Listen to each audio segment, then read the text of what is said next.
Right. So.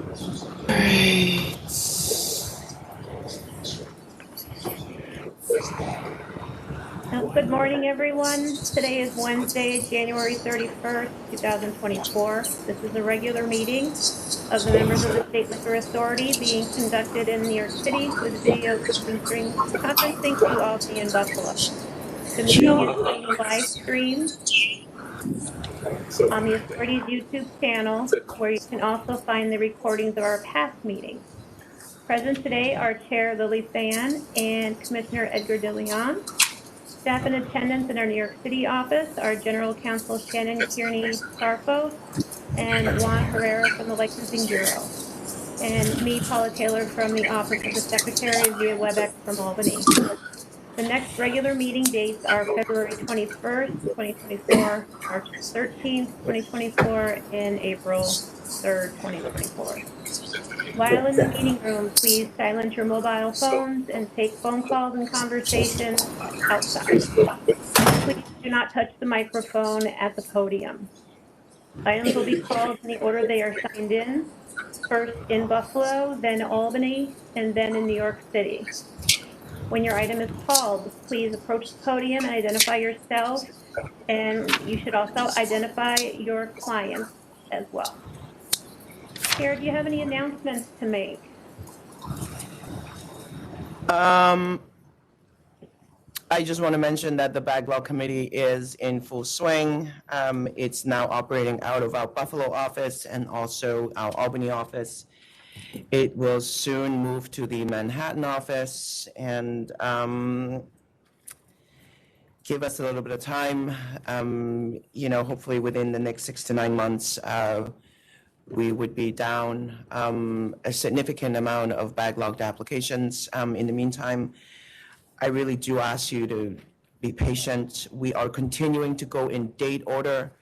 There's no moving out of queue. And so the more you ask us and tell us that you qualify for the program and should be moved to the front, the more it slow us down because it takes staff time to look and find where you are and then tell you that where you are in queue. So we are moving along.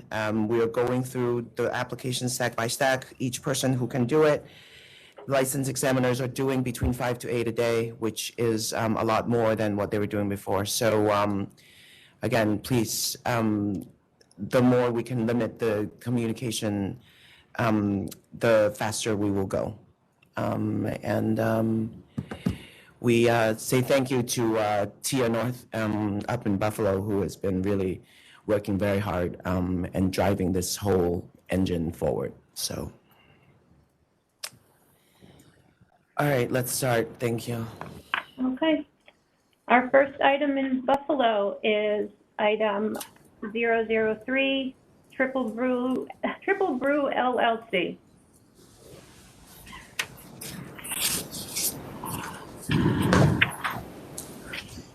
Hello, board members. Sean Edna Brewster, principal members of Triple Brew LLC. Is there any protest there? No.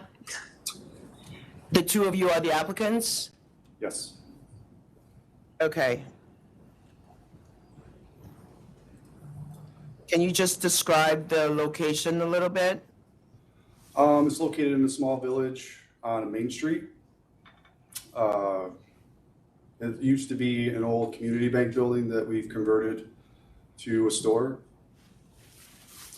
It has a large parking lot, plenty of visibility. And you guys will both be continuing your current jobs? I will be, yes. Edna, she will be full-time now. Okay. Things have changed a little bit from the application since that time when we sent it in. She will be full-time in the store. I see. And how big is the store? 1,800 square feet. And it's not bulletproof, right? No. Okay. And the closest store is in the next village, next town? It's actually 11 miles away. Okay. You have questions? No, I'm fine. You know, I see that the loan has been approved. I congratulate you on the grant process and navigating that. And out of the gross sales that we've received, there was one no response, one showing a slight decrease, and two others showing increase in sales. So I would vote to approve. Yeah, the next store is over 10 miles away. I'm going to find public convenience and advantage and vote to approve. Good luck. Thank you. Thank you. Next item is number 004, NETTIP Entertainment LLC. Good morning. My name is Victor Antonetti for NETTIP Entertainment LLC.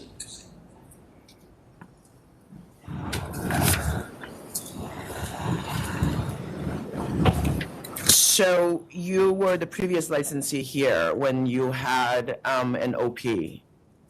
Yes, yeah, we ended up revising the business and you know, since COVID and applied for catering.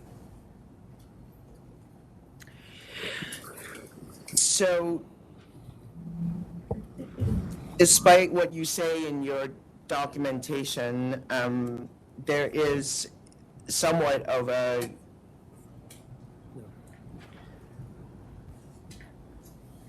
history of issues at these premises. So how do you think that the catering license will change that? I only had one issue there, which was the actual first year that I was open, which is about 4 years now. I've never had an incident after. I did submit letter of support from the police chief that actually, you know, gave us support because we've never had issues and we do a lot of events and things like that for the community. But that's been the only issue that I've had, like 4 years ago. So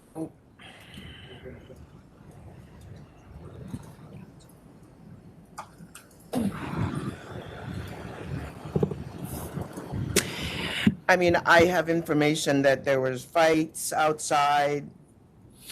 You No, know, no. there are alleged certain.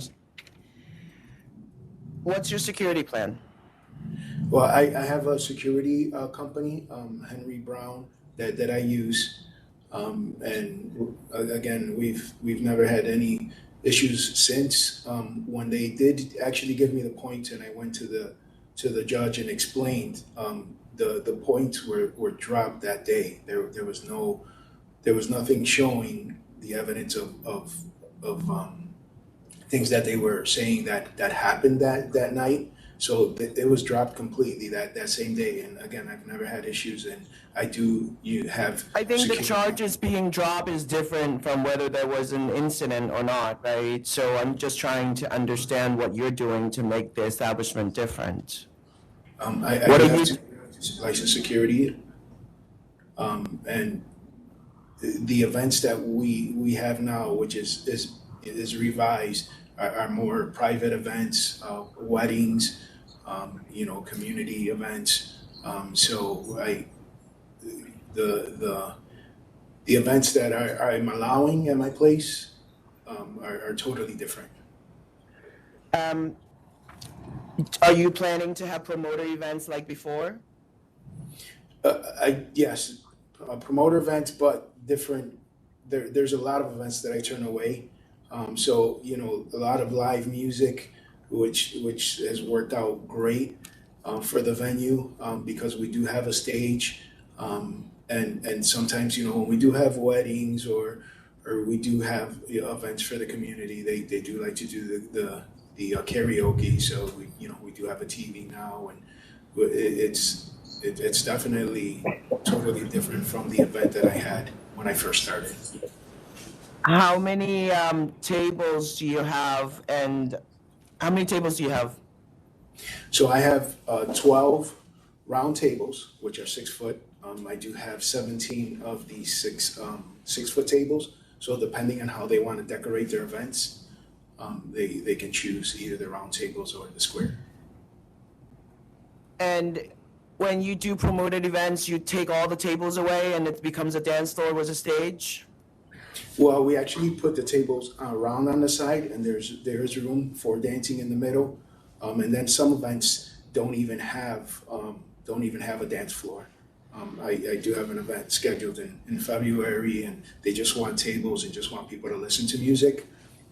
And you know, so it depends on the event.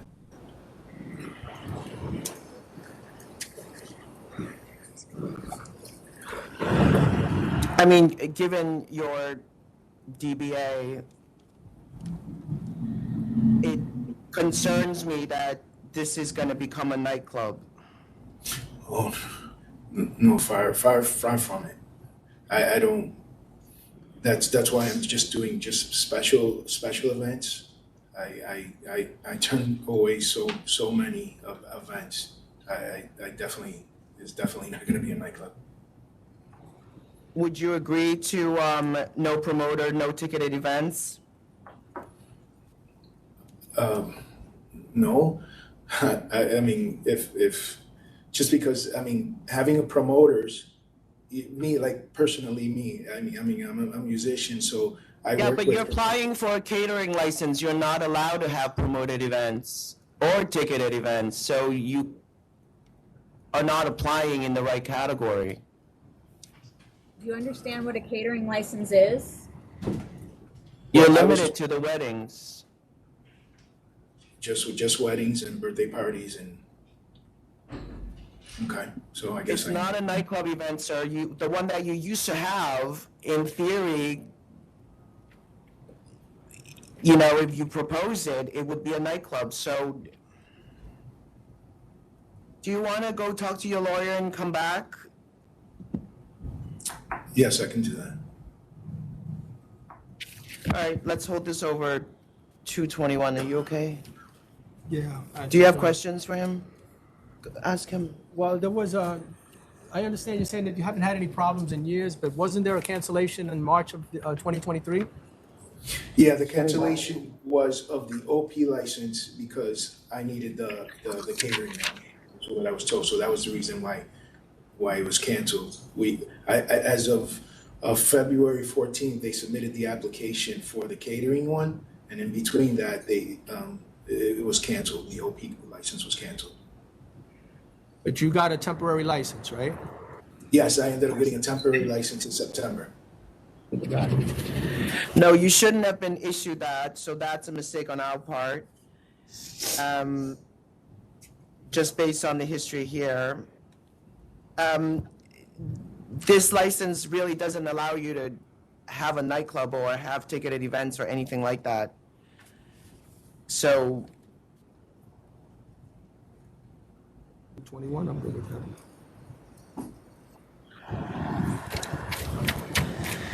why don't you go talk to your lawyer and come back February 21? Okay. I'm sorry, I know you drove all the way to Buffalo. Okay. Thank you. Okay. All right, keep your temp running in the meantime.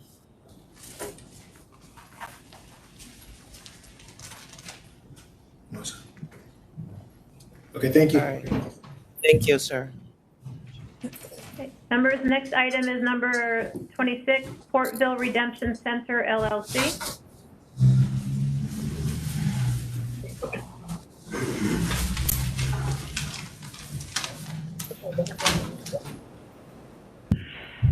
Hi, sorry, what number?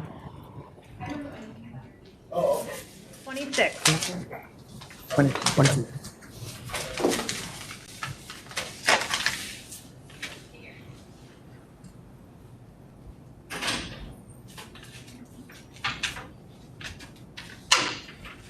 Sir, go ahead and 26. introduce yourself.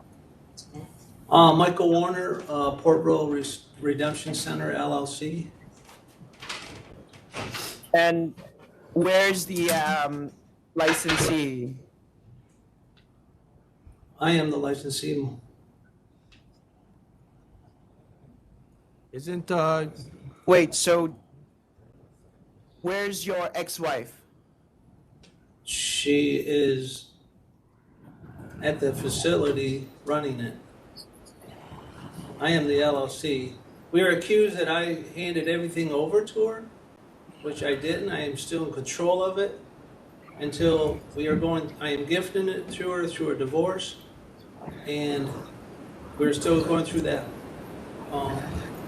procedure right now, which is all, I put it to a different contractor, SL Solutions, and they are in the process of doing that now. But in the meantime, she is still running. She runs it. She always has. She was a manager there the whole time. She writes checks for the business. I sign everything else for the business, which apparently we're accused of. I still go and check in on it until this is handed over. there is no judgment of divorce in your case, right? There's no judgment of divorce yet. Yeah, There's no it's judgment. done. This is done. The divorce is over. It is final. Okay, and was the business awarded to your wife? Yes. Okay. And have you done the corporate change application? All that's been done when the divorce was last fall. SNL started the proceedings. All right, I'm gonna give them a letter of warning. Is that okay? Under the circumstances, that's fine. I will agree. All Okay. right, thank you for showing up. Thank you. Thank you very much. Nicole, that's all I have for Buffalo. Do you have anyone else signed in? Yeah. You're 240 South, right? Yeah, 2847 South Park. 2847 South Park. What's the agenda number, He was, please? Number 18, I believe. yeah, 18? 18. yeah. All right, there are lawyers down here. Okay. I know he should be there. I spoke to him. He's waiting in the room. It's the licensee there. David Hoxton. Who's the gentleman in the back there? David has. Yeah, he is the licensee. Yes. Oh, okay. All right. Good morning, everybody. I'm Robert Romano. I'm here for 2847 South Park LLC. Here with David Hasterreiter. Excuse the pronunciation. We're asking for reconsideration of an offer that you proposed back to us. We originally offered $6,500 as satisfaction in full. I had worked with counsel's office to come to that number, had thought it was a fair number, and you had come back with a counter of 10. You have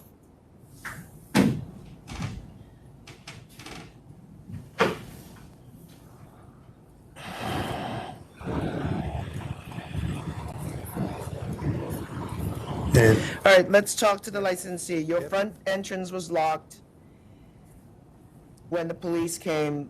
43 calls for service within an 11-month period. At least 10 fights, 8 complaints for loud music. What are the steps that you're taking to change your operation into a more compliant one? I mean, since all the incidences, our last incident was back in, I want to say it was February of last year. We have had no fights since then. We hired professional security. We purposely went down to one door so that we could monitor all the flow of everybody coming in and out of the building, and ensure we had no more fights after that. I think you also had indicated to me, David, that you had installed video cameras that did not exist prior, as well as ATAP training for every Yes. employee. How close are you to the college? I not aware of a college in my area. I would say the closest college would be by the Bills Stadium, which would be ECMC, which takes about 15, 20 minutes to get there. But we don't get college students in our bar. Okay. All right, I mean, look, there are two sell to minor here, and that's why the fine was high.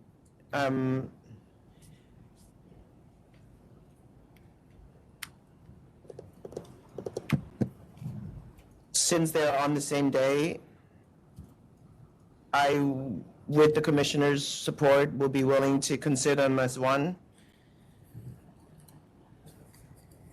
I have a lot of concerns with this record, as accurately noted by the chair. And in terms of remedial actions, the only thing I saw was the ATP course, although I accept council's representation that you have new security and cameras. I thought under the circumstances with this track record that $10,000 was very fair. Yeah, well, we felt that given the ATAP training for the entire staff had it, I know there's generally, if there are no other charges, you get a 25% reduction the first time of that statutorily. And we're not, that would bring it down to 7,500. If you would allow that, he would take, I know the last several months has been extremely difficult for him financially. He's been losing money. And any funds that he would save here, we can explain how he would use it to promote safety. If 7,500 is acceptable to the chair, I'll accept 7,500. I would think that under the circumstances, being generous. I'd appreciate it. Yeah, I will accept 7,500, but I just want to let you know that with two sell to minor on your record, if you get a third one, it could result in a cancellation. So ATAP training or not, ATAP training, it's on you. It's, thank you for showing up, and He also, we know it's hard. We know it's hard. This is not an easy business, but it's your responsibility, and if you get another one, it's gonna be bad, so. I mean, we do have ID scanners and stuff like that. Is there anything else like you recommend to assist us on making sure? I mean, I try my best to, limit all this stuff, but I've worked with my local law enforcement in the area. They helped me clean up the crowd that we were getting into the bar. I took all their recommendations. I had meetings with the commissioner for all the other issues. No, that's great. You guys can offer for us, you know what I mean? I think a lot of it, using a scanner, like religiously using the scanner is helpful. Staying in close relationship with the police department and getting their support is also very helpful. I mean, you have 43 calls for service. That's unusual. So I mean, for the and don't lock the front door. Don't get on the bad side of the police, right? Right. I mean, some of the 43 calls are also for our tenant upstairs. She had a lot of run-ins with the police department.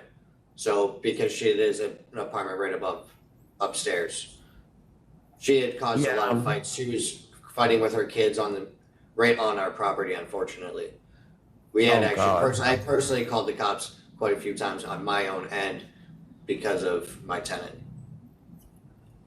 Well, maybe getting rid of if you own the building and she's your tenant, then I don't know.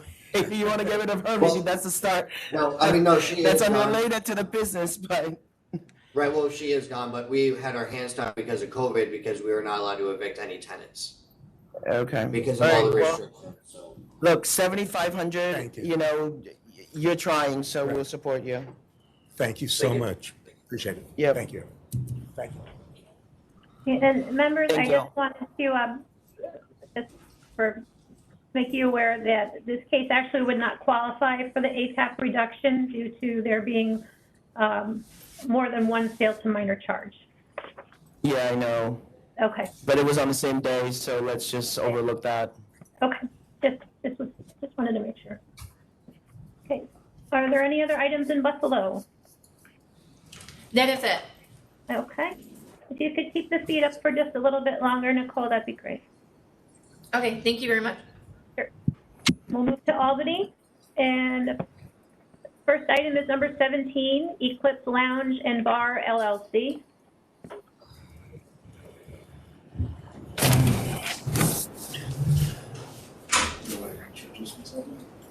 Hi, good morning, board. My name is Gabriel Francois. I'm the owner of Eclipse Lounge and Bar located in Watertown, New York.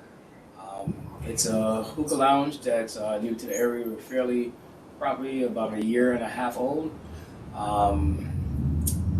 During the time of ownership, we haven't had a lot of police interference. I think most of the interference that we did have at that location was from the previous owner and management.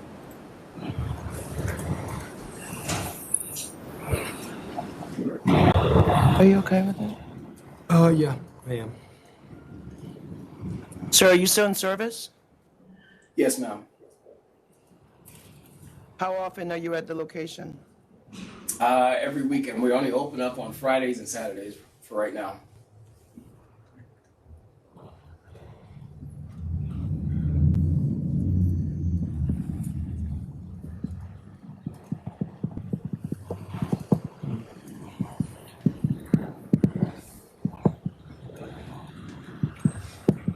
Does it say in your application that you only open on Fridays and Saturdays? For right now, we do.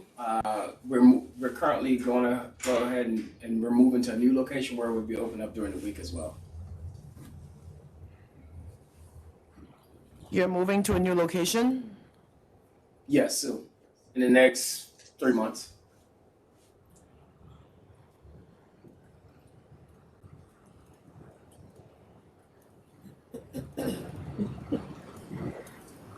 I don't know. Sir, are you active or are you a reservist? I'm active, sir.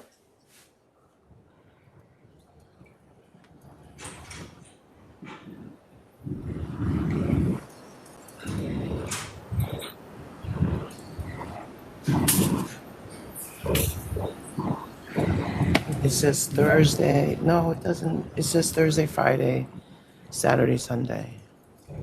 Sir, in your application, you asked to be open on Thursday, Friday, Saturday, and Sunday. Yes, ma'am. So can you at least commit to being open on those days? Yes, ma'am.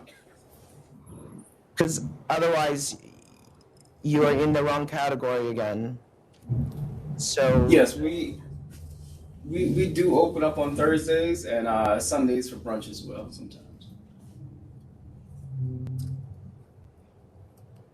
Okay, so I see Thursday, Friday, 1 a.m., Saturday, 2 a.m., and Sunday, 9 p.m. Are those still your hours? Yes, ma'am. Okay, and you understand that when you move location, you have to apply for removal and all of those things. You're aware of that, right? Understood. Yeah, understood. Okay, yes. awesome. All right. As you mentioned, the prior cancellation at the premises was for a different licensee that is unrelated to you, right? That's correct, ma'am. Okay. I'm going to vote to approve. Thursday, Friday, 1 a.m., Saturday, 2 a.m., Sunday, 9 p.m.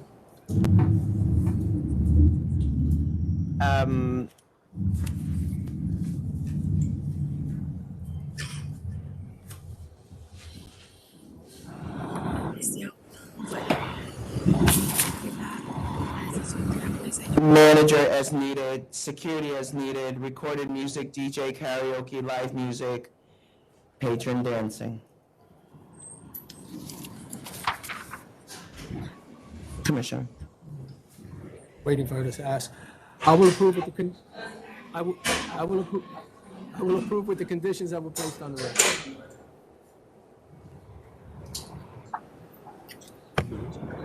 All right, you're approved. Thank you, sir. Okay, thank you. Do you need to have a hookah permit or anything like that in your town? It's non-tobacco, so it's not required. Okay, then keep it non-tobacco, sir. Thank you. Okay. All right, thank you. Sorry.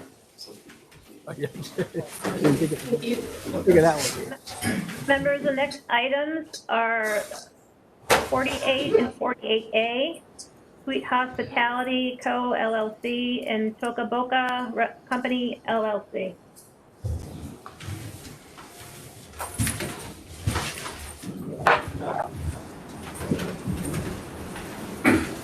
This one is the one.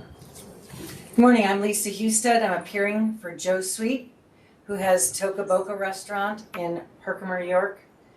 Second location of a different LLC, separate application in Boonville, New York for Sweet Hospitality. We'd like them to be considered separately if you choose to. We assume and trust that you've received all the letters of support for TOKABOCCA that was the issue initially. So,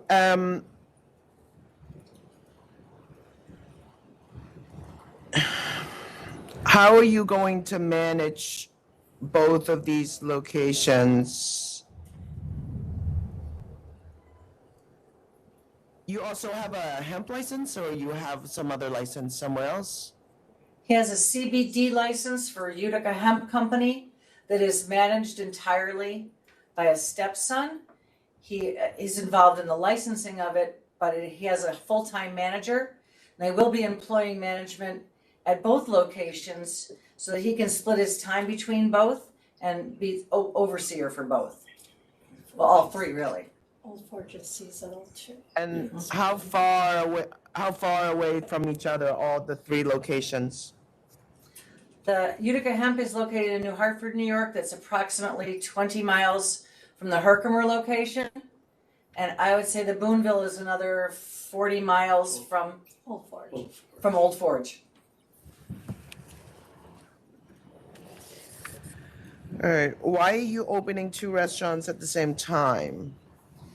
They've had TOKABOCCA operating. They've had several temporary permits.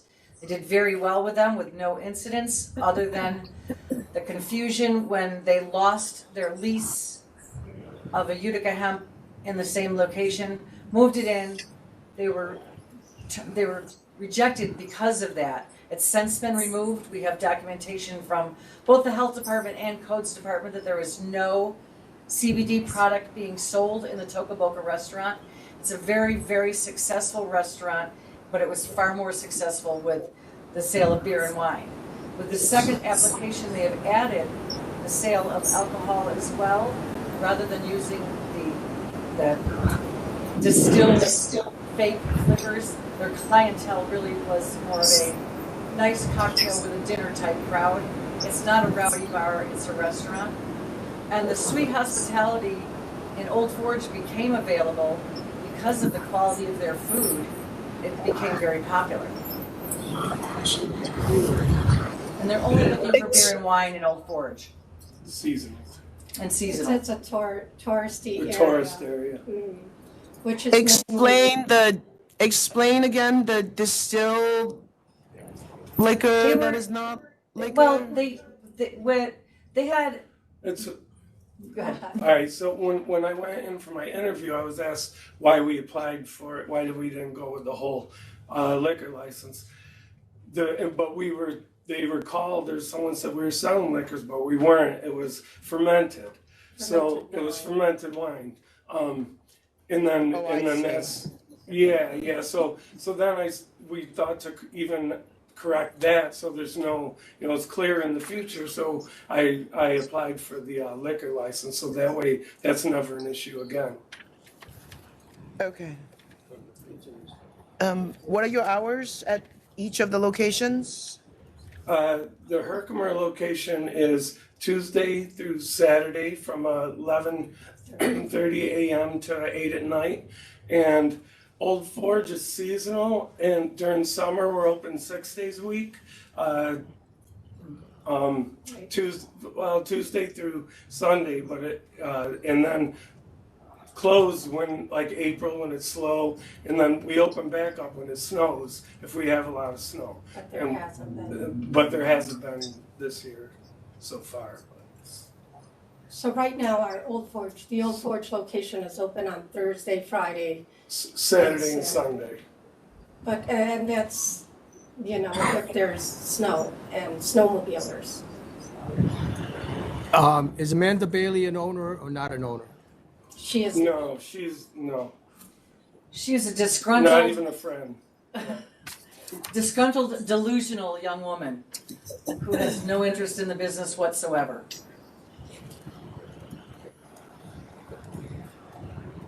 All right.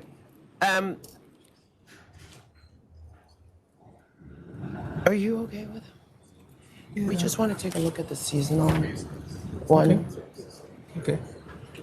Do you mind just sitting down and waiting? I mean, we can vote on one and look at the season. We just want to look at the issue surrounding the seasonal. So it's fine. Just sit down and wait for a few minutes, okay? This one is a seasonal.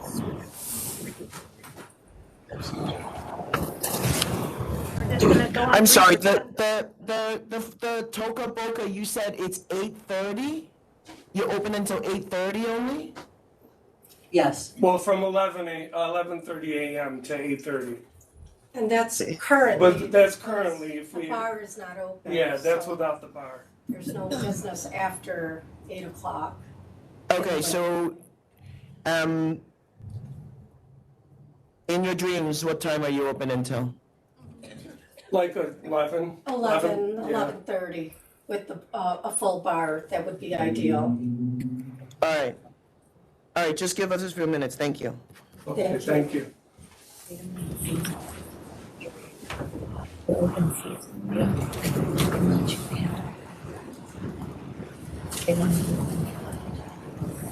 Yeah.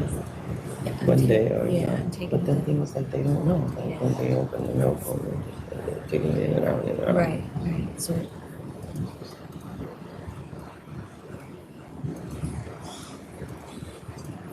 Into my food.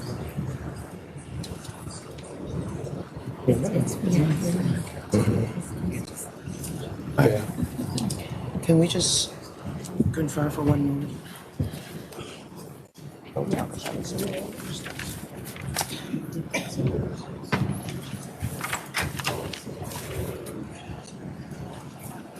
want to ask.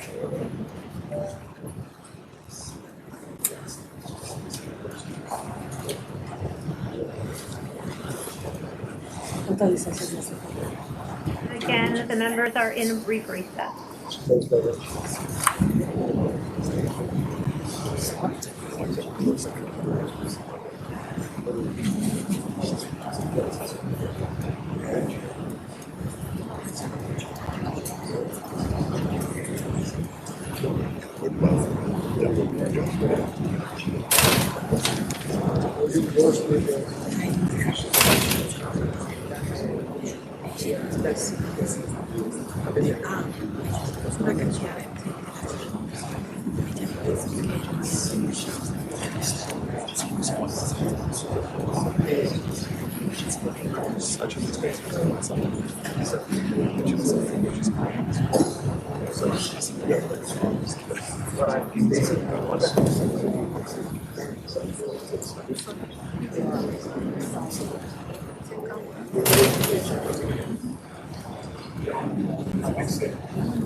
I was gone.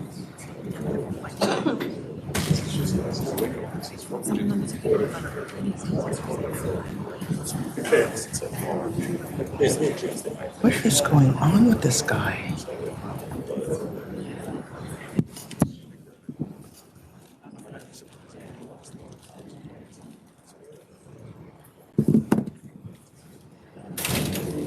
I'm just saying, or whatever. I would definitely consider Sunday or Saturday.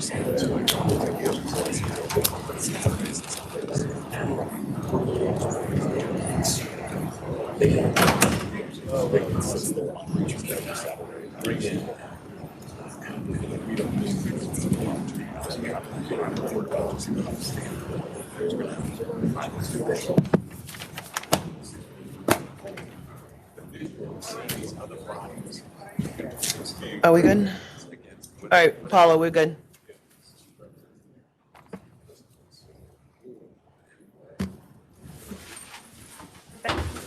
Back on the record after a brief recess. All right, sir. Let's take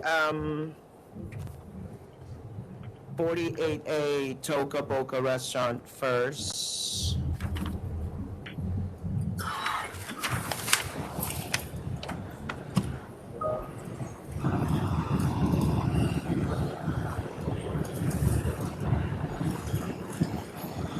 I just want to, hold on. I'm sorry, you just got to give me 1 minute. Sure. This is inconvenient when it's electronic. Just want to see what music they applied for.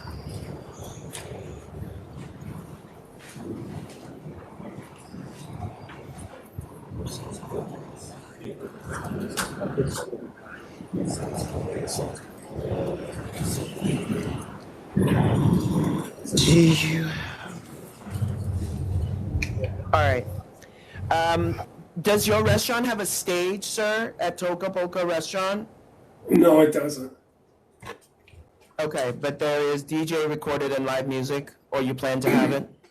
Oh yeah, when we first opened, we had like a wake bake brunch, just a DJ brunch, and an occasional acoustic act or depends. Stage. We just cleared. And We just cleared the table. Sorry. you cleared the tables? No. For the little acoustic guy in the corner, we just moved the table over. Only moving one table Okay. for an Only acoustic one. act. All right. There's no So- dancing. To be honest, we don't It's even okay. have music I anymore. don't care so much about the dancing. Are there residents around you? No. It's commercial.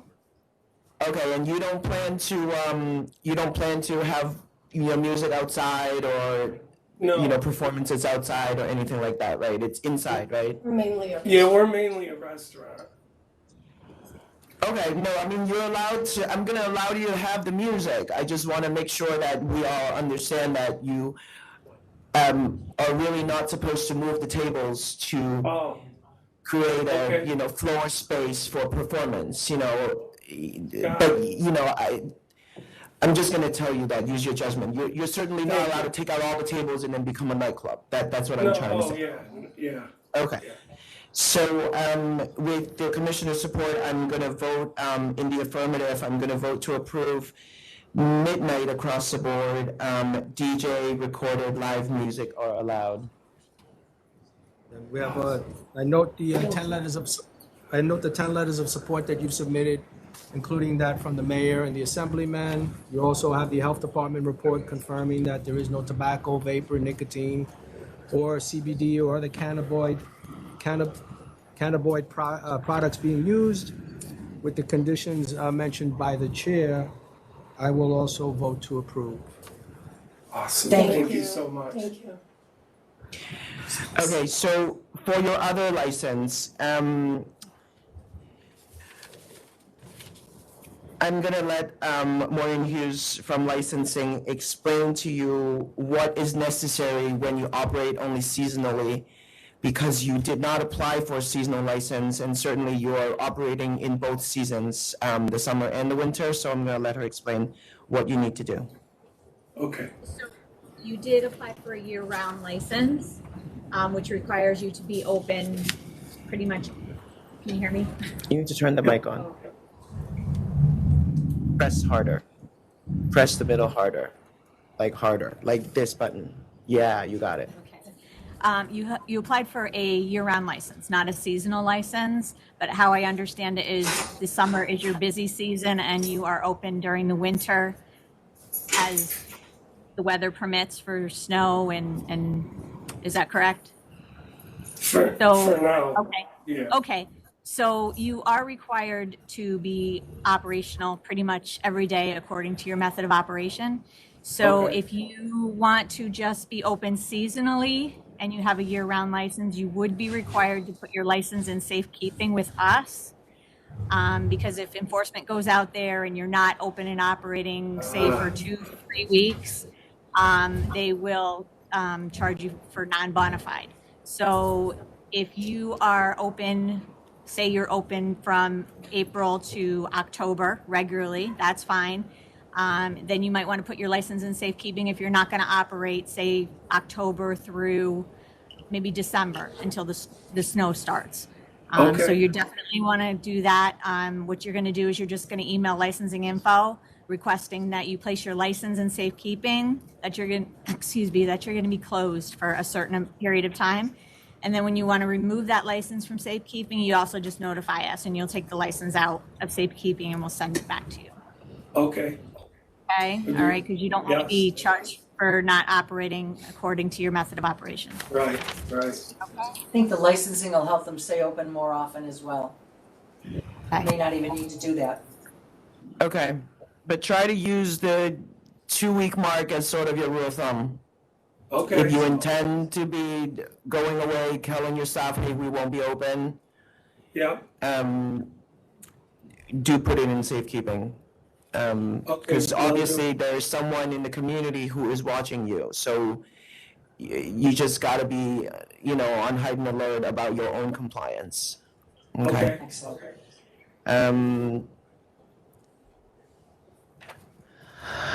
Give me one moment. What's the music situation there?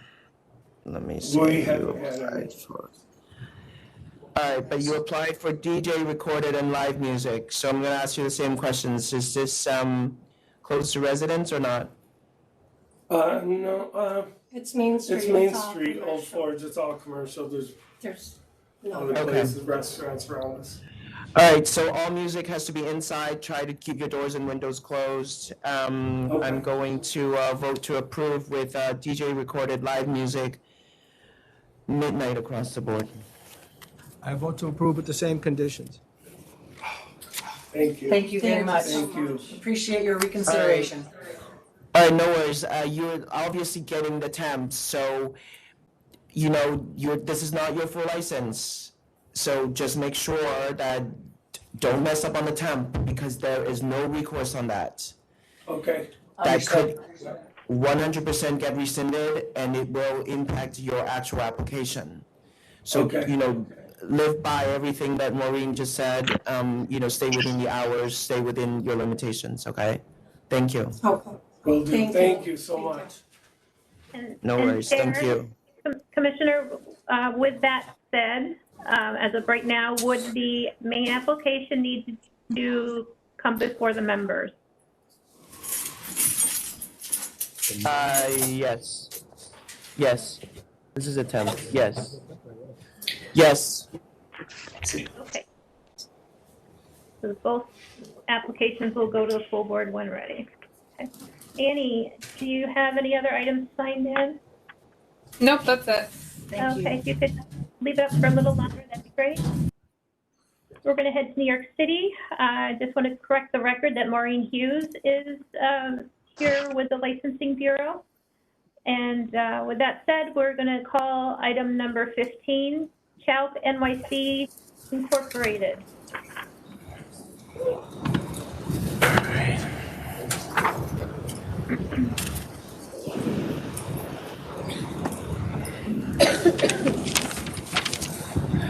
Morning, Commissioner, Madam Chairman. Hello. Terry Katsouris for the licensee.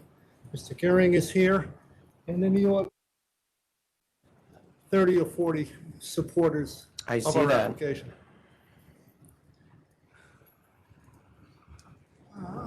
We're here because the administrative law judge found against the temporary permit is not finding the license in the best interests or serving a need. Unfortunately, I came aboard as the attorney after that, and I must admit the application on the 500-foot questionnaire was a total disgrace, and I find nothing wrong with what the administrative law judge did, but my clients are completely worthy of a license. They've been waiting a year, and Mr. Gehring is here, his supporters are here.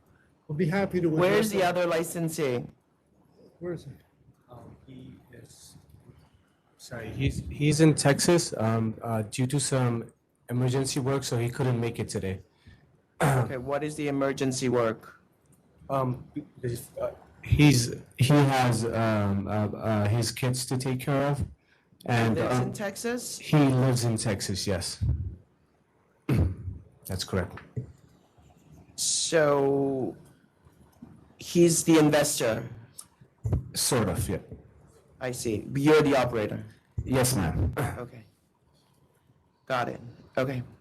Has the application been resubmitted with a lot of incomplete answers? Beg your pardon? Has the application been resubmitted? There were a lot of We've addressed everything that was required of us in the deficiency letter. When we submitted, we took an appeal, if you will, or made an application reconsideration on the temporary permit. With that, we submitted signatures, several hundred signatures in support. Community board is in favor of us. We worked out well with them. Because what I see is a statement that the community board is presumed not to be in opposition. Do you have anything in writing that they support? I've submitted that. You have? Yeah, we have the SIPs. 4 a.m. dancing recorded, DJ recorded, outside front, yeah. They're very kind, looking forward to us opening. But we have to be approved first.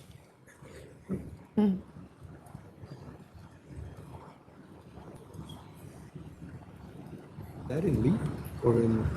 That is in the folder, I think. I don't know why I have that.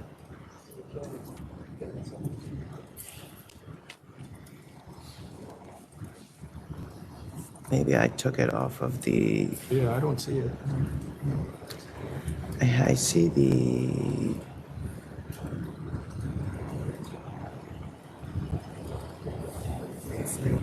Gotcha. Okay. In here, it says community board 2 steps. It's in the summary here. Number 10, I think. Yeah, under number 10. But yeah, the actual document, do you have it?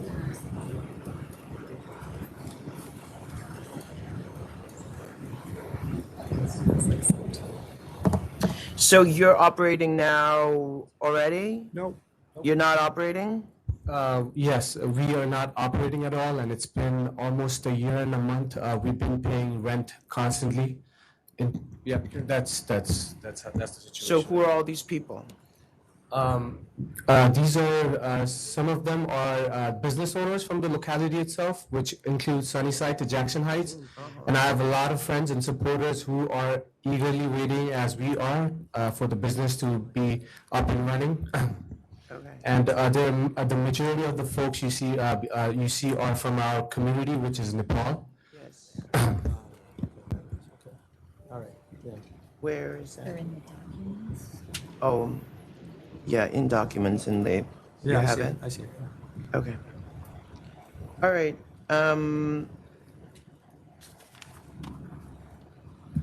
So, what's your current employment? I work as a security analyst for Santander Bank, but I'm mostly working remotely, and my job is not very stressful at all. As you can see, I have my laptop with me, and then I could literally travel anywhere and then also do other activities. But besides that, I have two of my siblings who are from the same industry who has many years of fine dining experience, as well as running. They've worked in a bar and also hospitality, exactly. And also have my uncle, aunts who are from the same industry. So they will be my backbone in terms of supporting or helping me out with the business. Okay. And how do you know your investor? He is a friend of mine. So it's a long story. I've always dreamt of having running a business in the locality. I've stayed there for almost 15 years now. And this project is a Longview project. I've been working on it for 3 years already. And due to insufficient funds, I was not able to get the ball rolling. So we met up in Texas while I was in my visit to Texas, who had the same vision like I do, and he also comes from the same background. He owns multiple diners in Texas, so he had a good background as well. I see. All right. Do any of your supporters have anything they want to say? I can honestly say, Madam Chairman, they would all say the same thing. They're all anxiously waiting for an approval. Jesus. Now, once we finish, Judge, Madam Chairman, this place is. I just want you to know free drinks are not allowed.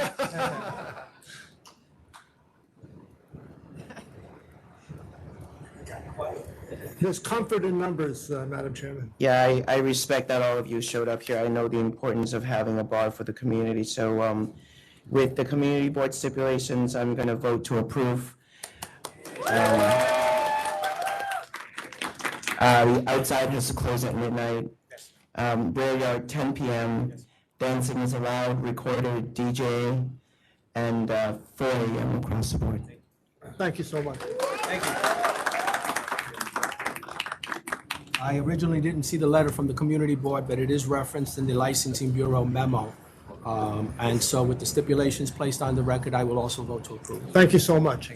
Thank you. Any chance we can pick it up tomorrow? Are there conditions? There are conditions. Photos of the food prep area, basement, and exterior photo showing the new name of security guard company. There are a couple conditions. Yep, so you'll get your conditional letter of approval and get them into us as soon as possible. And You got it. Your license. Why don't you go upstairs and look for Juan Herrera and have a conversation with him? One is out today. Oh, Jenny. ask for Jenny Okay. on the 8th floor. Amy Mill. Get your conditions in writing so that you can get it moving along. Thank you so much. Upstairs. Thank you. All right, thank you all for coming.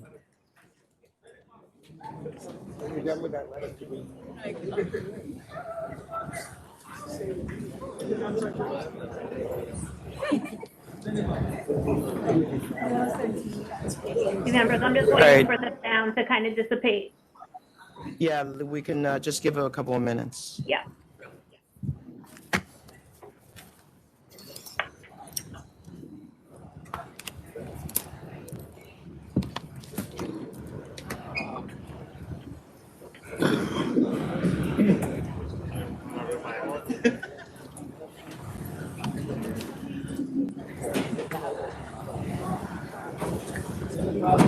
Paula, how many interpreter items do we have? I see 2 people waiting.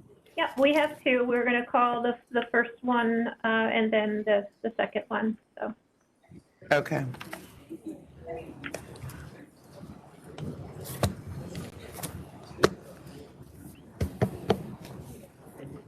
Okay, is it good down there?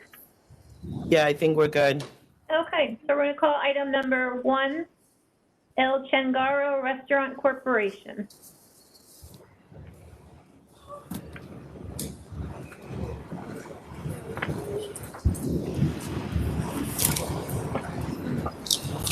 Good morning, members of the authority. Aurelia Tavares, representative for Maria Cachi and a CHANGARO restaurant located at 10210 37th Avenue in Corona, right next to my office, near my office in Queens. I'm here with the owner, Ms. Cachi. This is a small footprint. In Corona, it's a restaurant operating under... You have to let the interpreter interpret for your client. Hi, Preet, can you put your name on the record, please?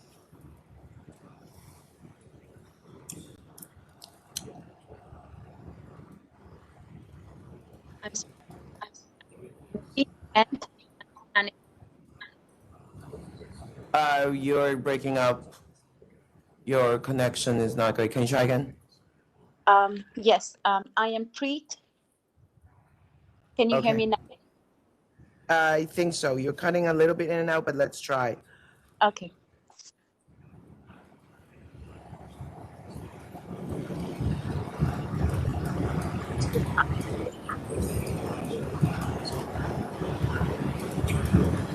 No, cannot hear you. I think you have to try to find a better connection. 1 second. Can you hear me now? Yes. Okay. I am ready to translate. Okay. All right. You can interpret what the council just said. All right, Council, can you repeat once again? I'm sorry, I wasn't ready. Representative. I'm the representative for El CHANGARO restaurant.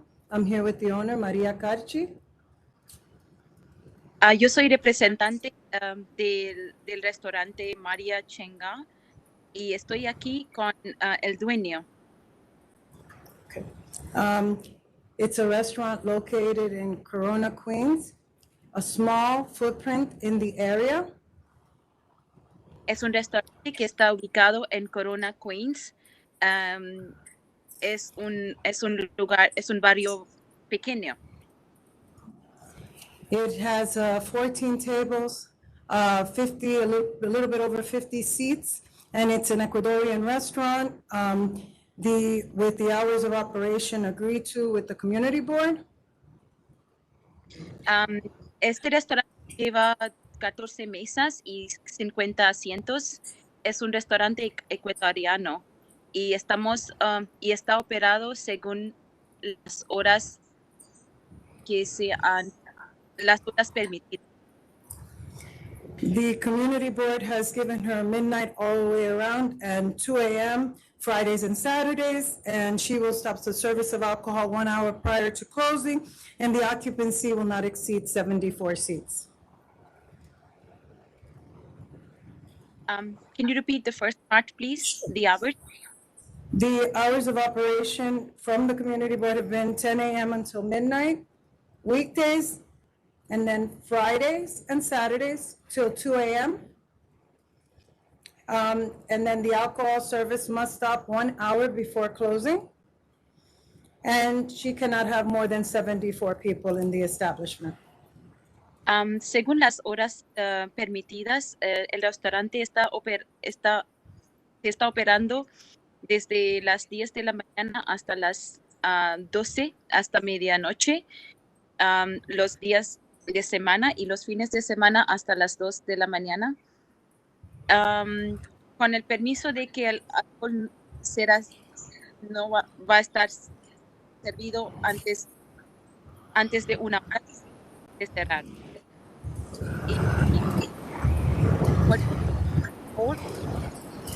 And the occupancy will not be more than 74. Okay. No va en cualquier tiempo no va a ser para más de 74 personas. She has recorded music. Tiene la música grabada. The community board has approved live music, DJ, and karaoke. Can you repeat? The community board has approved recorded music, live music, DJ, and karaoke, no dancing. Y el borde comunicativo se han aprobado DJ, la música grabada y la música en vivo.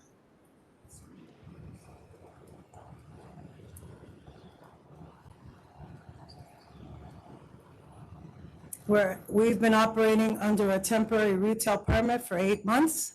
No issues or controversies with the community board or any disciplinaries at the location. Estamos operando bajo un permiso temporal desde hace 8 meses y no hay ningún conflicto con el barrio o con la autoridad.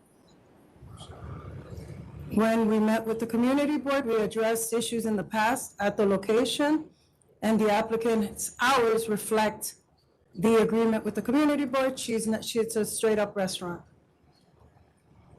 Y cuando vimos al board de comunidad anteriormente, I'm sorry, I did not get that part. Can you repeat? When you met? When we met with the community board, we addressed the issues in the past at this location, but it was in 2020. She's a straight-up restaurant where the hours reflect that the agreement with the community board. How did you find about this place? Can you ask her?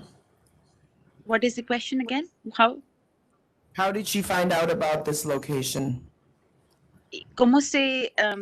¿Usted cómo se dio cuenta de esta locación, de esta ubicación? Porque tenía un aviso en la puerta. Yo paso por ahí. Can you hear her? ¿Puede repetir? Sí, yo di cuenta porque tenía un aviso en la puerta. Por eso llamé y pregunté por el dueño. Okay. So I saw an advertisement on the door. So that's how I called and found out with the number on the door. When was that? ¿Cuándo fue esto? Eso fue en noviembre 22, por ahí. It was around November 2nd, something around that time. 2022, I think she's trying to say.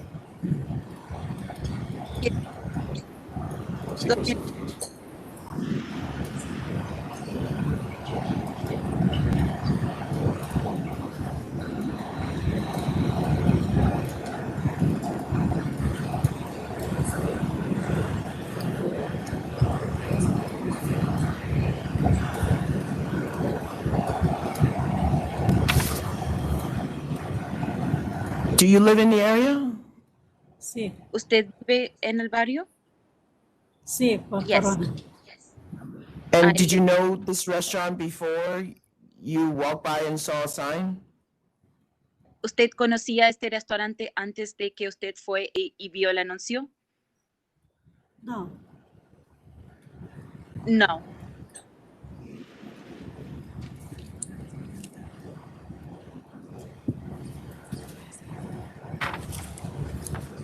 You have a herbal life business? sí. How far is that from here? ¿Qué tan lejos es desde acá? Está cerca. Yo trabajo en la 82 y un part-time en Herbalife. En las horas que tengo tiempo voy al restaurante. Speak a little louder, man. Acérquese más al micrófono, por favor. Yo trabajo por aquí cerca, por la 82 en Herbalife y me queda más cerca para hacer un part-time y por eso traté de abrir un restaurante porque yo puedo hacer las dos cosas. I work near around here in 82. She said the street, but I did not get the street name. So, what? It's 82nd Street. Sí, el 82 y Roosevelt.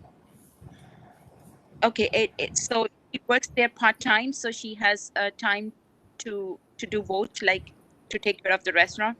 So that's how.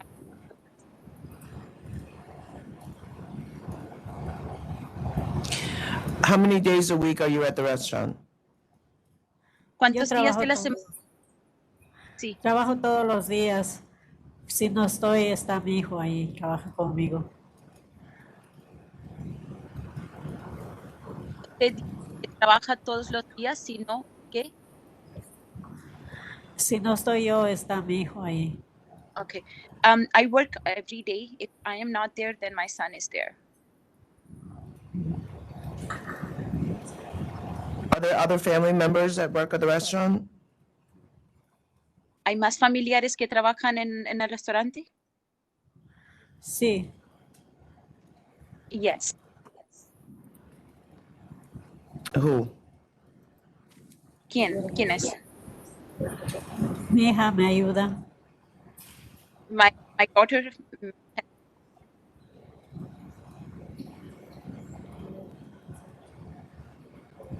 And your son and your daughter were not the previous licensees here? Tu hijo y tu hija no eran los licenciados previamente. No. No.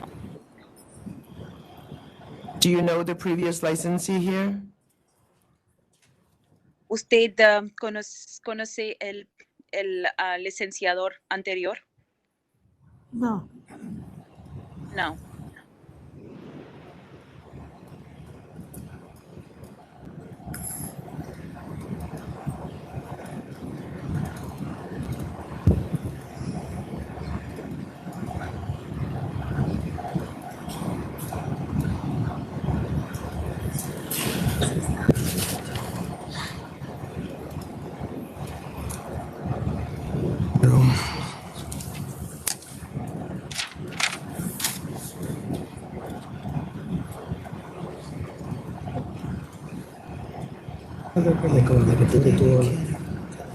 No, that's another.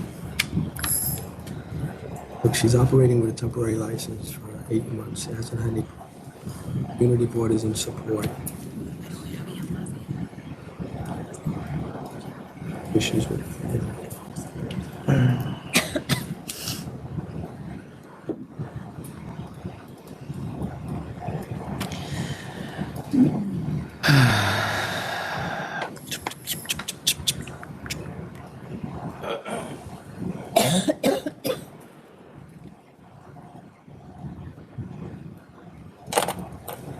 All right.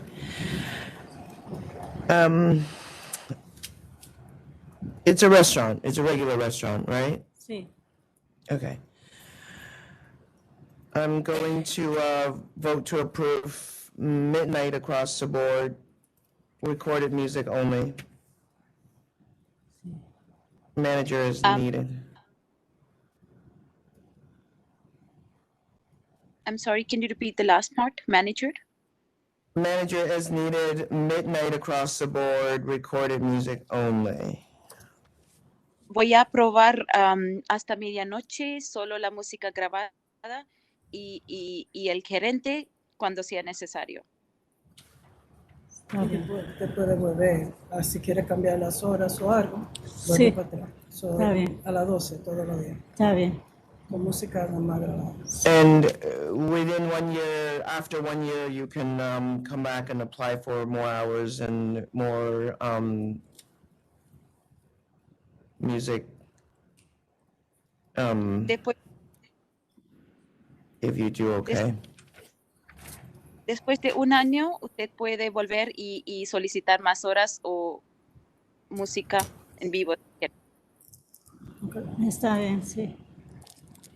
It's okay, thank you. Okay. Yes. The previous cancellation at this location, this applicant has no connection with that. The community board is in support, and she has been operating successfully with that temporary license now for some time. With the conditions that were placed on the record by the chair, I will also vote to approve. Thank you, Commissioner. Thank you. Thank you.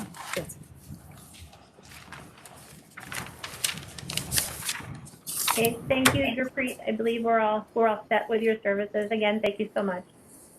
Thank you again. Bye. Take care.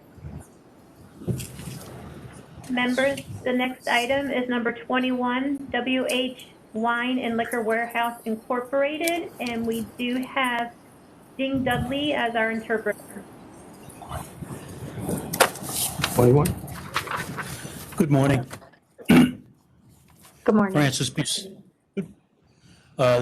I am Francis Buscemi of Mailer and Buscemi for the licensee applicant.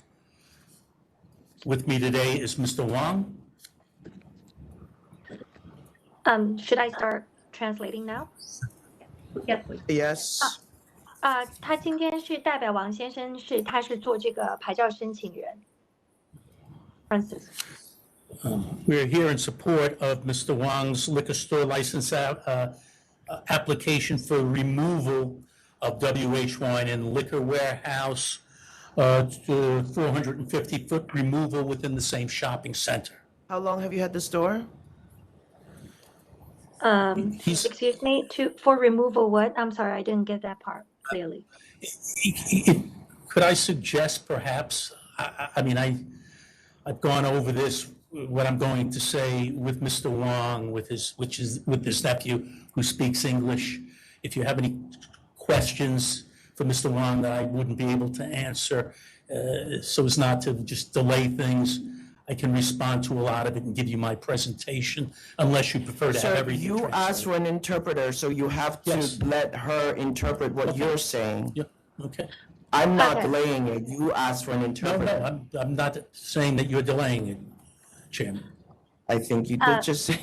No, I'm saying, if there are any questions, fine, we'll go through it. 王先生你的这个 nephew 在那边可以帮助，所以就不会如果说你这边有问题或者回答不出来的话呢，你再找我翻译，是这样吗？可以就是加快一些进程。Yes. Mr. Wang said yes to this request. It's up to you to approve it, Your Honor. He's had the store since 2012. The store has been in the shopping center for 35 years. He purchased the store in 2012. The applicant desires to remove 450 feet away to be directly next to the supermarket in the shopping center. Currently, the liquor store is on the opposite side of the shopping center under medical offices, which are on the second floor. The two-story shopping center has 24 retail stores and, as I said, medical offices. It's located on Hillside Avenue, also known as New York State Route 25B.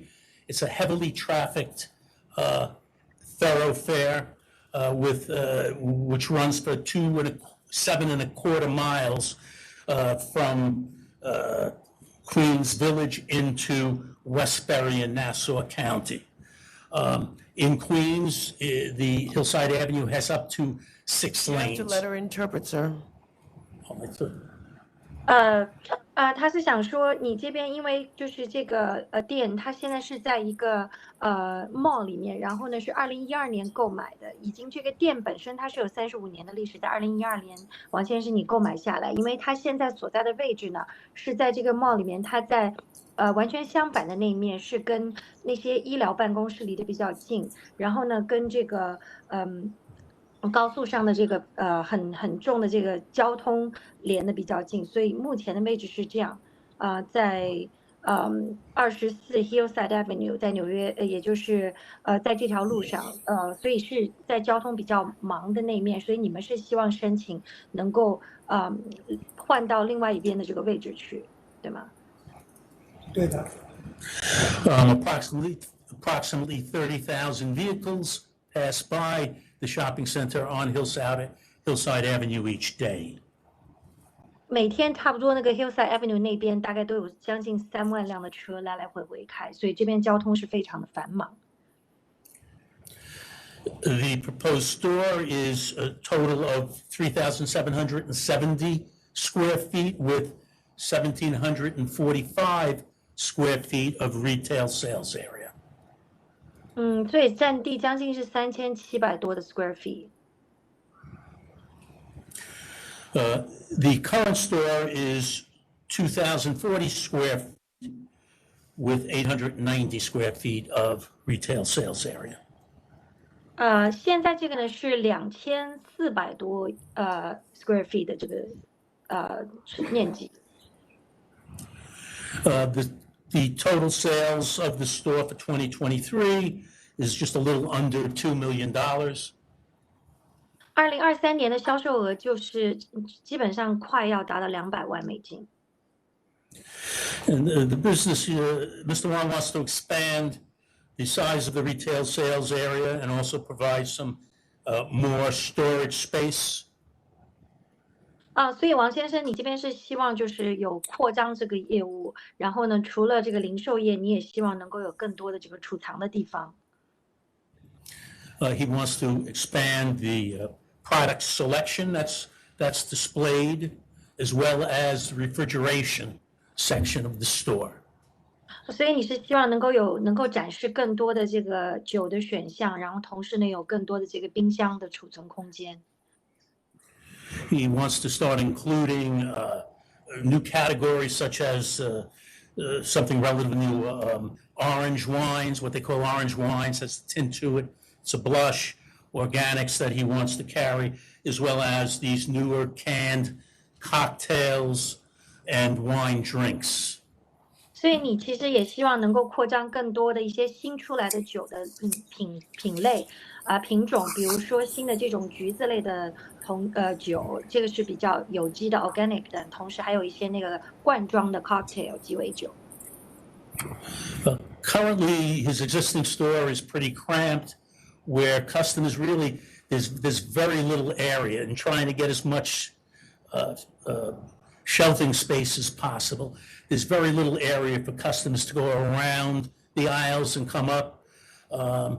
So most of the, if they're carrying anything or have a stroller or anything like that, they have to go down the aisle, come back, and then go down the next one. I don't think strollers can go into liquor stores, can they? Sure they can.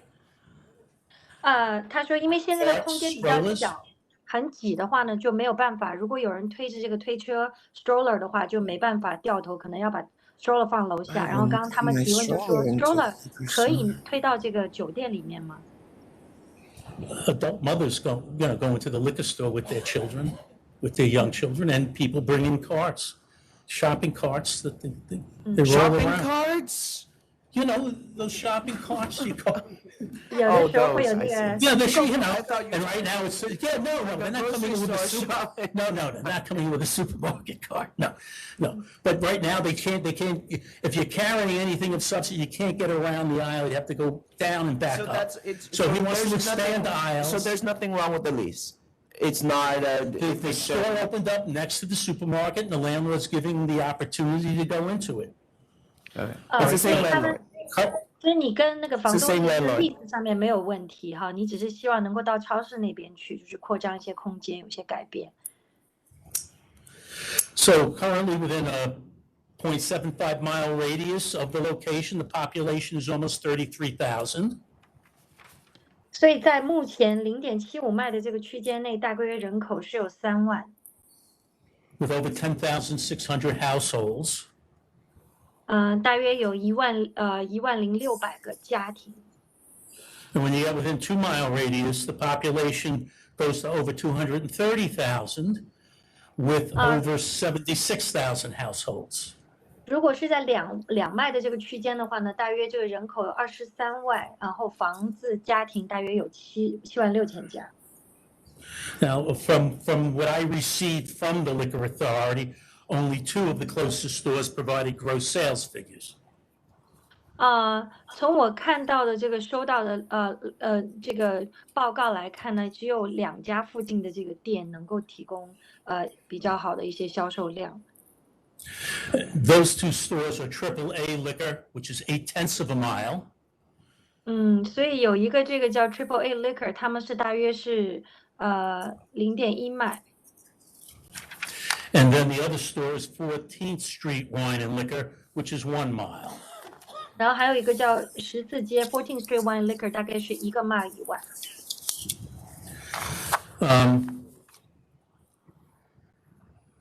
Now, the applicant visited the stores.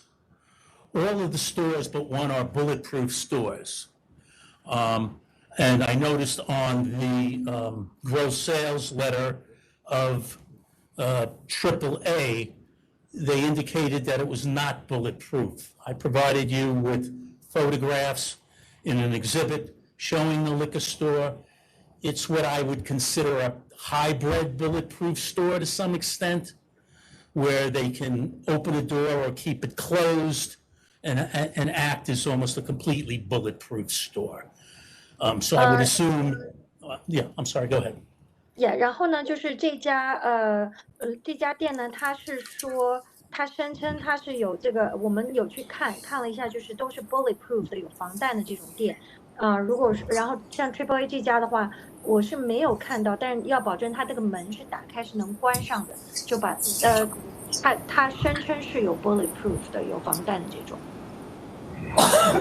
Yeah, now, out of, and I looked at the 5 closest stores because I think the Liquor Authority had MS Wine is one of the 4 closest where I had a different store. But if we look at the 5 closest store, the 4 that I included plus MS Wine, you have 3 of those stores are located on Jamaica Avenue, which is... What was in the space that you're going into now? I'd have to... What was in the space?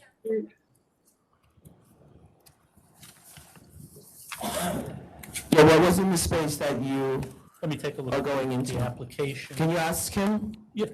他想问你现在要看的这个区是哪里？是地点这个区。我现在搬的这个地方，对。还在同一个墓里。I'm sorry, I couldn't hear him very well. Can you let him speak, sir? 你可以让他说。 Let him speak. He's answering her. Let her speak into the mic. Oh, in the mic. Because she can't hear him. 搬的这个地方还在同一个墓里。It's still in the same mall, the new place that I'm looking at. It's still in the same mall. I understand, but what was in that space before? 那个地方以前是什么？就是你要搬去的那个地方，以前它是做什么的？那里？以前是那个干洗店。It's a dry cleaning place. Okay.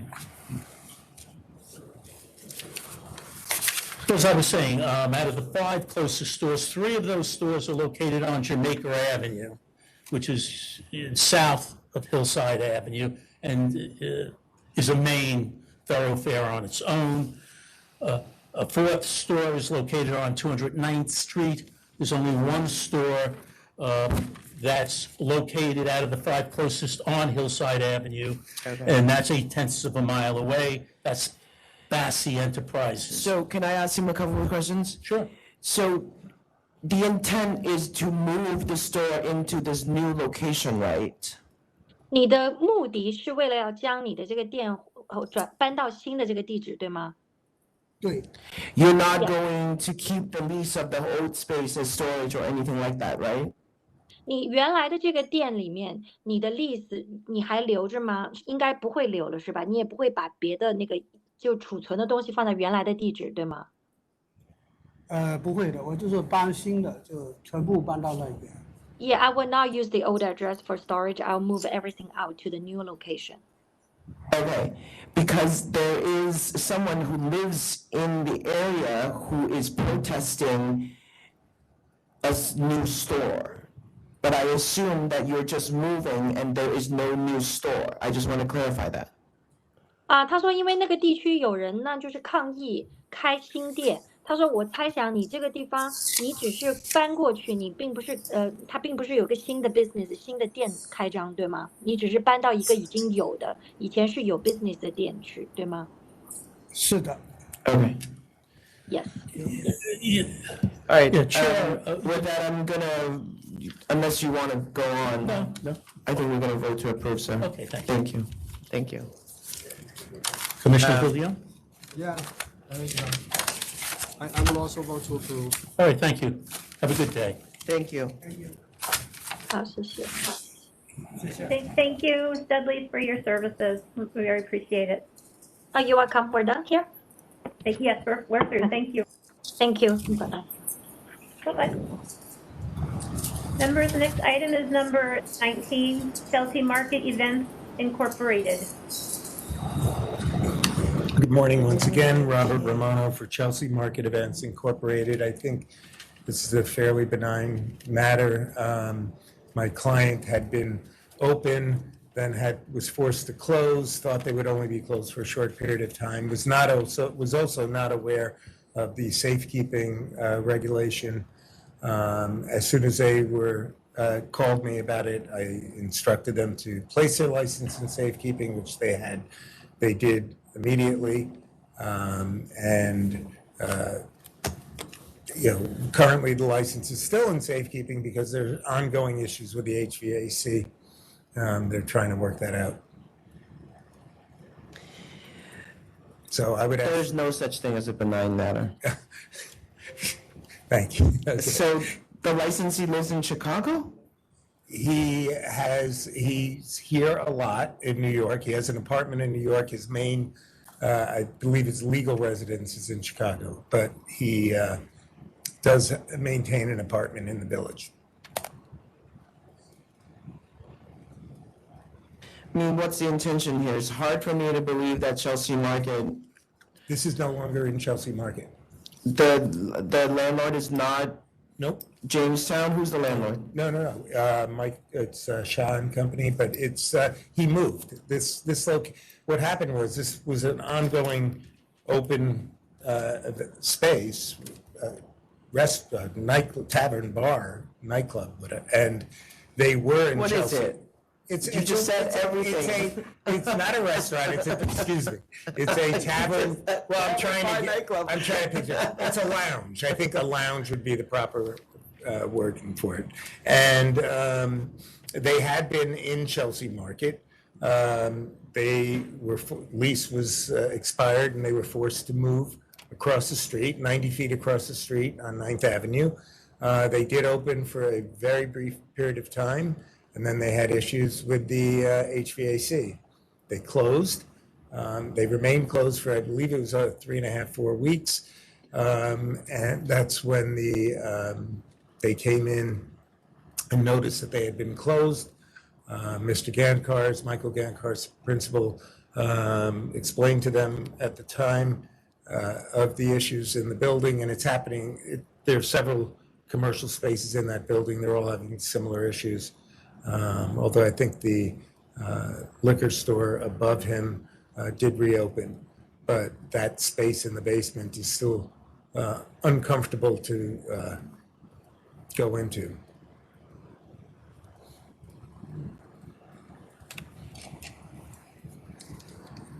And they are looking to reopen in the next several weeks if they can get the mechanicals in order. You decide. Okay. Whatever.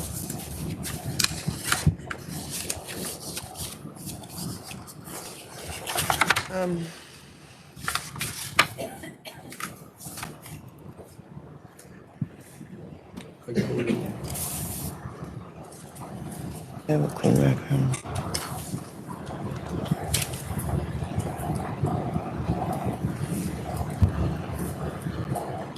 All right, I'm gonna accept. I know that the liquor store also had some issues with the same situation here, so. All right, I'll accept. Thank you. I'll accept the letter of warning. Thank you very much. But it's not a benign matter. I got it. Thank you. Have a nice day. Okay. Okay, members, next item is number 5, CARLO Capital 2 LLC. What number was that? Thomas Number Burke 5. from the, 5. Yeah, we're 5, yeah. Thomas Burke from the Law Office of Stacy Weiss, and with me today is the applicant, Eva Panone, and her husband, Frank. I believe there's opposition. Good morning. All right. As to the closest stores, the 4 closest stores are all clustered to the south of this proposed location. To the north, for a half a mile, the area is completely underserved. There is no liquor store from the Brooklyn-Queens Expressway to Queens Boulevard. So all of this area to the north of the applicant store would be served by having that store. Now, this store has 3 dedicated parking spaces. This is very important because none of the other stores, none of the 3 closest stores have no parking spaces. They have on-street parking, and parking is so difficult that the owner of the closest store parks his car on the sidewalk in front of the store. And the 4th closest store is in a strip mall. It shares parking with the other stores, and it's on a first-come, first-served basis. Now, there is new development in the area. There are 2 residential towers that have gone up. They recently opened. One has 91 residential units, and the other has 500 residential units. Is that all within the same block? Yes, they're all in that area, 69th Street and Queens Boulevard. Okay. Okay. Now, the population, according to city data, for the zip code 11378, which is the zip code for the proposed location, has increased by 14% since 2000 and by 11% since 2010. Now, to address the gross sales, the closest store has seen an increase between 2021 and 2022 of 6.7%. They haven't finished their sales report for 23, but you know, the end of the year is the time where they make their most money, so I really couldn't see whether it's going to be an increase or not. Now, the second closest store, there's a new owner, so he only reports sales for part of 23.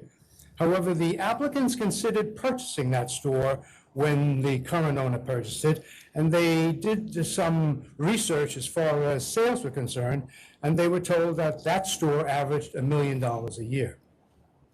The third closest store has shown an increase between 2021 and 2022, and in 2023, as of July, they have seen 76% of their sales in the previous year. Once again, they haven't had their November, December holiday bump.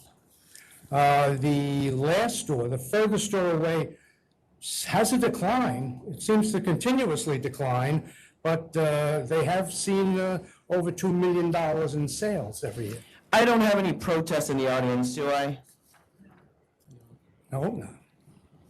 Okay, I have 3 protest letters from neighboring stores on the record. So there is significant support in the area for this store. I submitted 9 letters of support.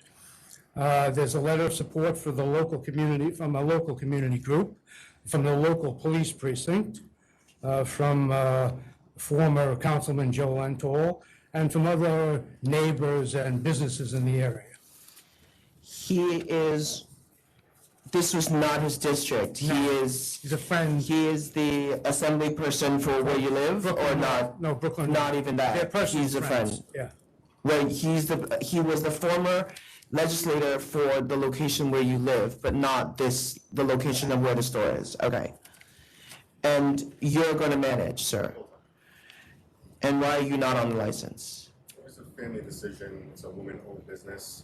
My mother-in-law and my wife, they own the building together, not me.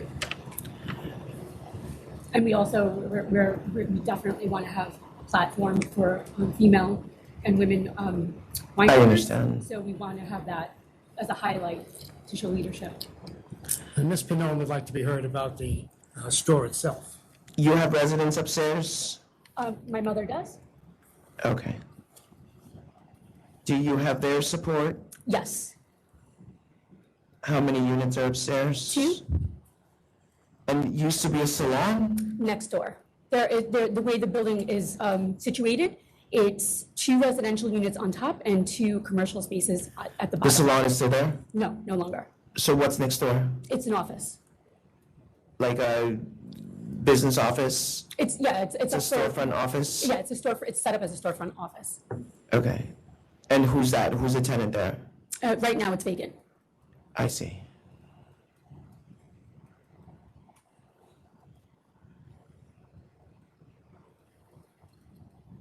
All right, go ahead. So thank you today for your time. I've been a part of the community since 1985. I'm a female. I'm also an immigrant. I know the community incredibly well. I have deep ties to the community. I actually went to the community with this idea to gain their support, to learn if this is something that they needed, and the answer was yes. I also met with Councilman Holden to inform him of my idea. So I've gone to everybody. I've been a great upstanding citizen of the community of Naspeth. It's going to be very well supported. We're going to deliver an experience that's much different than the current stores. We are going to make it very high-end as far as making the displays very easy for a customer to come in and navigate and find what they're looking for. We're going to have a bar built out for wine tastings, which is something that's lacking at the other stores. We're going to have delivery. We're going to have mobile apps, website. These are all things that are not available at the surrounding stores.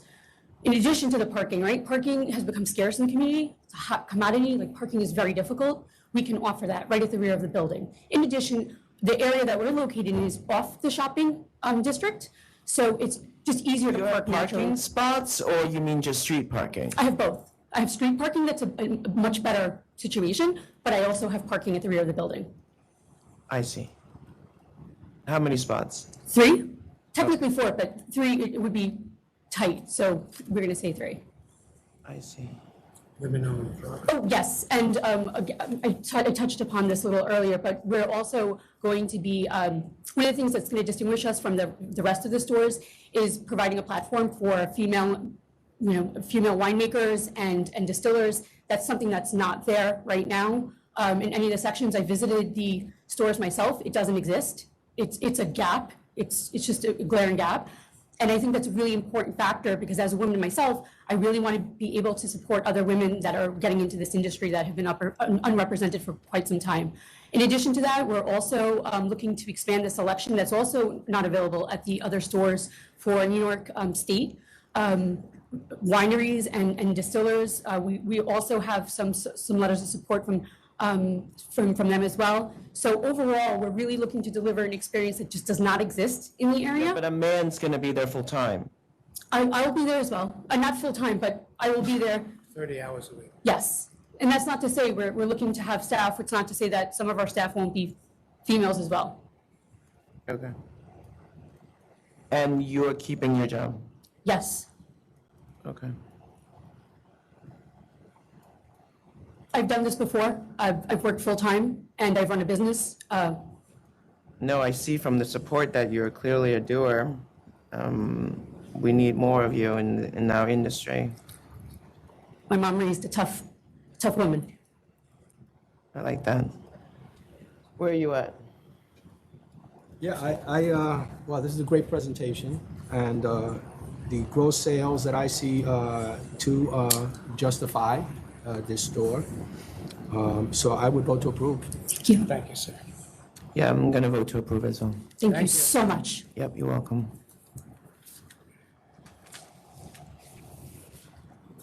Members, the next item is number 46, CC 158 Corporation.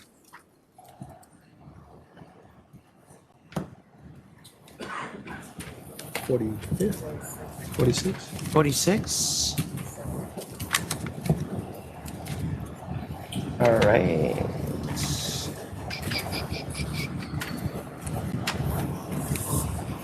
$46.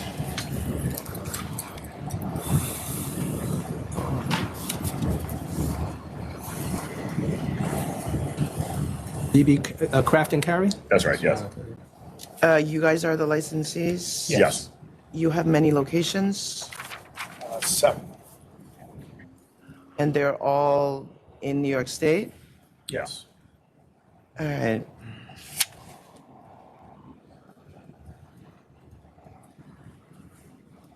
You guys know you have to have food. We do. It's a state law. It's not us. Understood. Yeah. So you gotta have food. We rectified that. We did, and we submitted it to the list. Yep. So our investigators got letters, the pictures that show that they now have food. I live very close to here, so we will know if you have food or not. So just keep that up. You got it.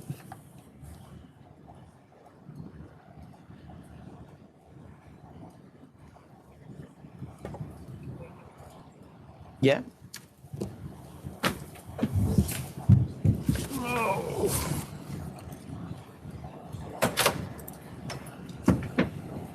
We're going to go on a brief recess while members conference with council.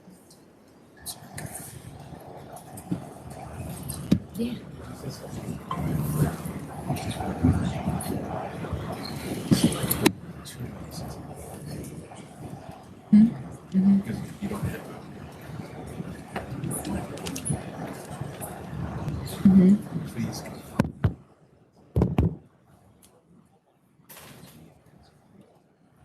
Lamb. You sent it to licensing info? Yeah, Yeah.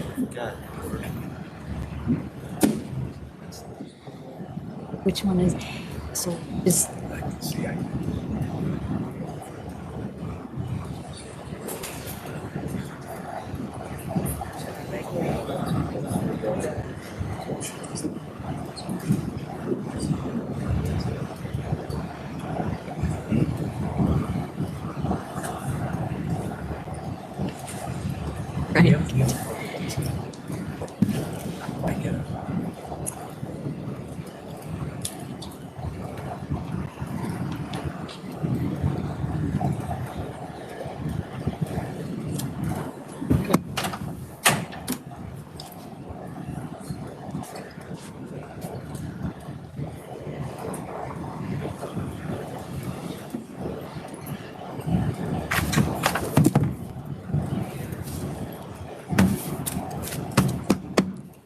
All right.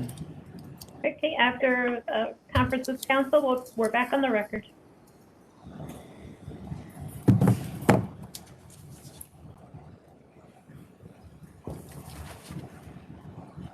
I just have a couple of quick questions.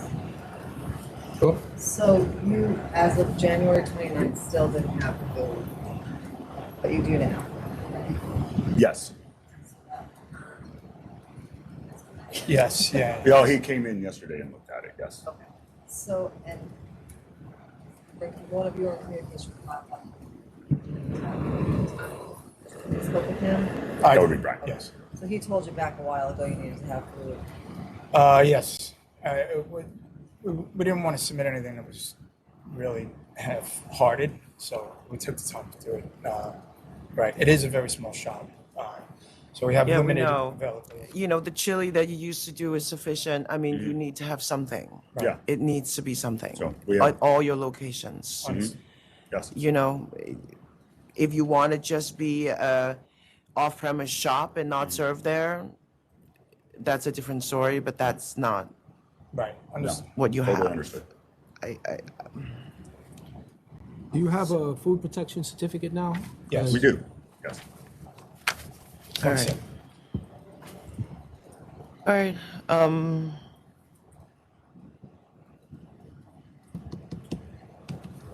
You know, what we have written down is actually a very, very serious penalty, but given that you have cured your issue, I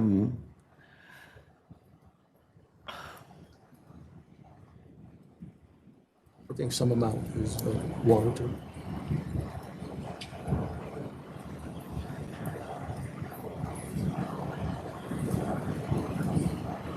That's what I would offer. I was at 1,000. She's at 12.5. Yeah, we have 1,500 comes right in the middle, and I think that that's appropriate. Okay. Your recommendation. Comes right in the middle. 1,500. Understood. Thank you. No, appreciate it. Thank you. Members, the next item is number 13, Vine Vibe Incorporated.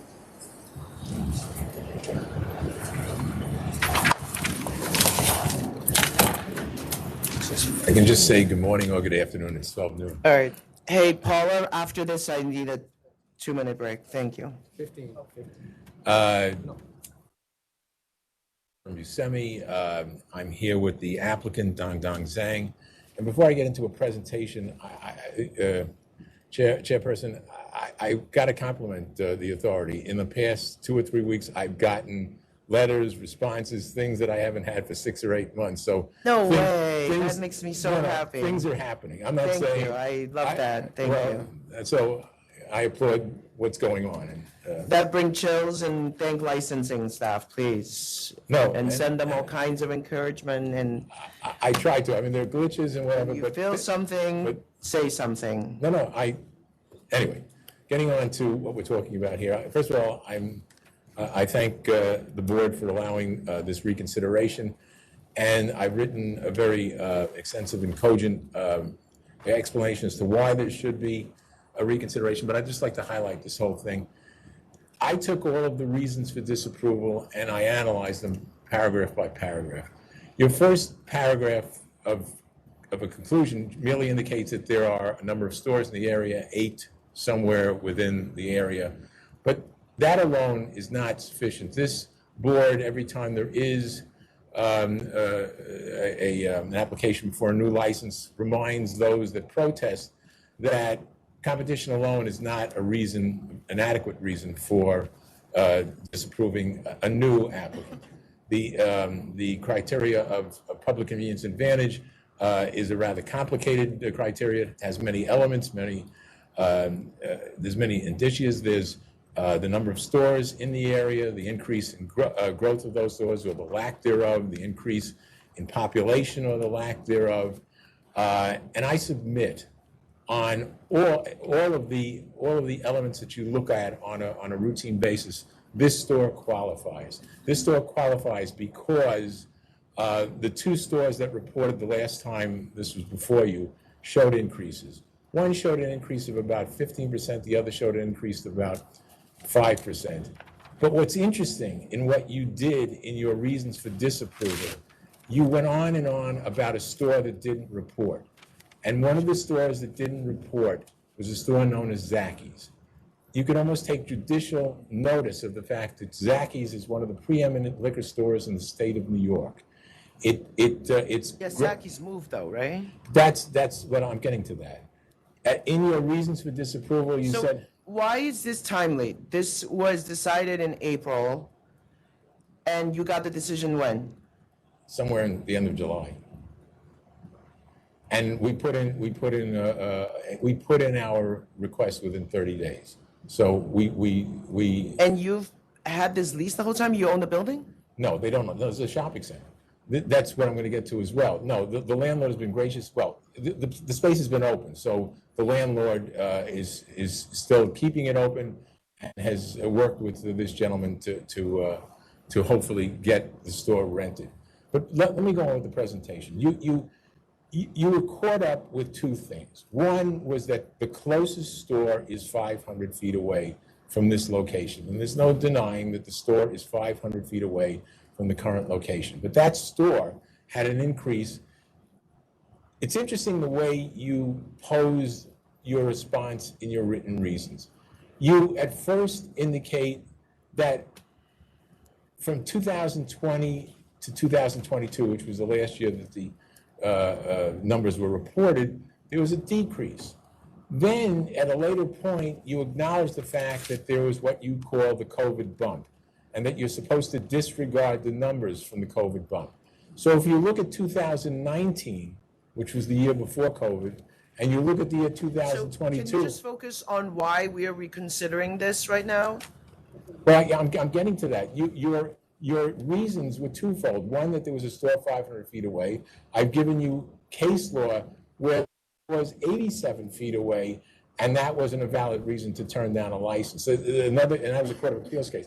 There's another case where there were 4 stores with 750 feet of where a proposed location wanted to go in, and that alone wasn't reason enough to turn down the application. The store that's 500 feet away had an increase from 2019 to 2022 of 14.5%. But the big thing that you hung your hat on, so to speak, was the fact that the store that didn't report, Zacky's, which should have been a negative and what you normally consider a negative when somebody doesn't report, that they had moved in 2022, which is true. But Zacky's has really nothing to do with what you should be considering, in that Zacky's is not a typical store. And Zacky's, in fact, did report, albeit late from when you decided, and it increased from $29 million to $39 million from 2019 to 2022.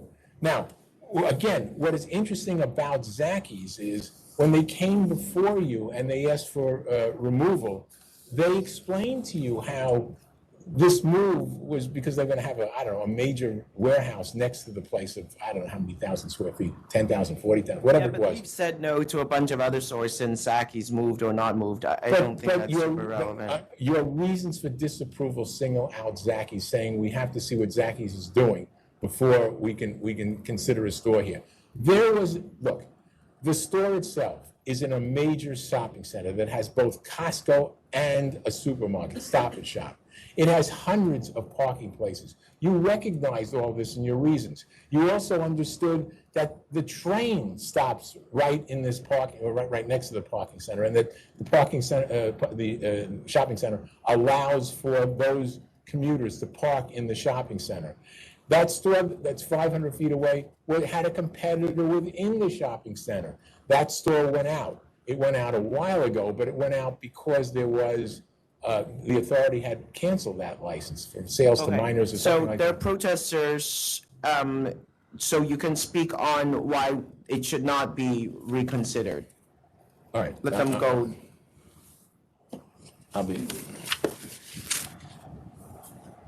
This is not about whether they should have a store or not. This is about whether we should reconsider this or not.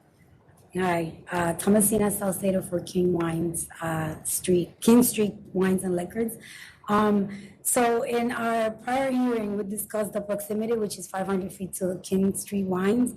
The store, I understand the license is requested, also being based on the expected growth of the town, but until then, there's King Street at 500 feet and other stores within less than a mile of proximity, which are serving the community with the needs that are presented. This was already discussed in our prior hearing. As provided in our opposing material, The proposed store is not in the same shopping center as Costco. Costco, I sent photos, explaining that Costco is across the street. This is the proposed location here. Costco is across the street. Their parking lot is reserved specifically for Costco members and not for customers from the shopping center. If you see the proposed location here, if you have any parking in front of the store, it's gonna have an unsafety issue for pedestrians and customers as well. The parking that they're talking about in the proximity in the shopping center is at a very long distance, a walking distance, so I can see how many customers will park in front, grab a bottle and leave, creating traffic and unsafety for the community. For that and other reasons mentioned, we don't see any convenience and advantage in that. King Street Wines is located at 500 feet with its own parking lot in the rear and also parking, street parking. So for that and you know, for the reasons of, they mentioned Saki's as well. Saki's is a very high-end store. It does not supply the same liquors and wines that our stores provide. They're very high-end, premium, and their sales are off the market.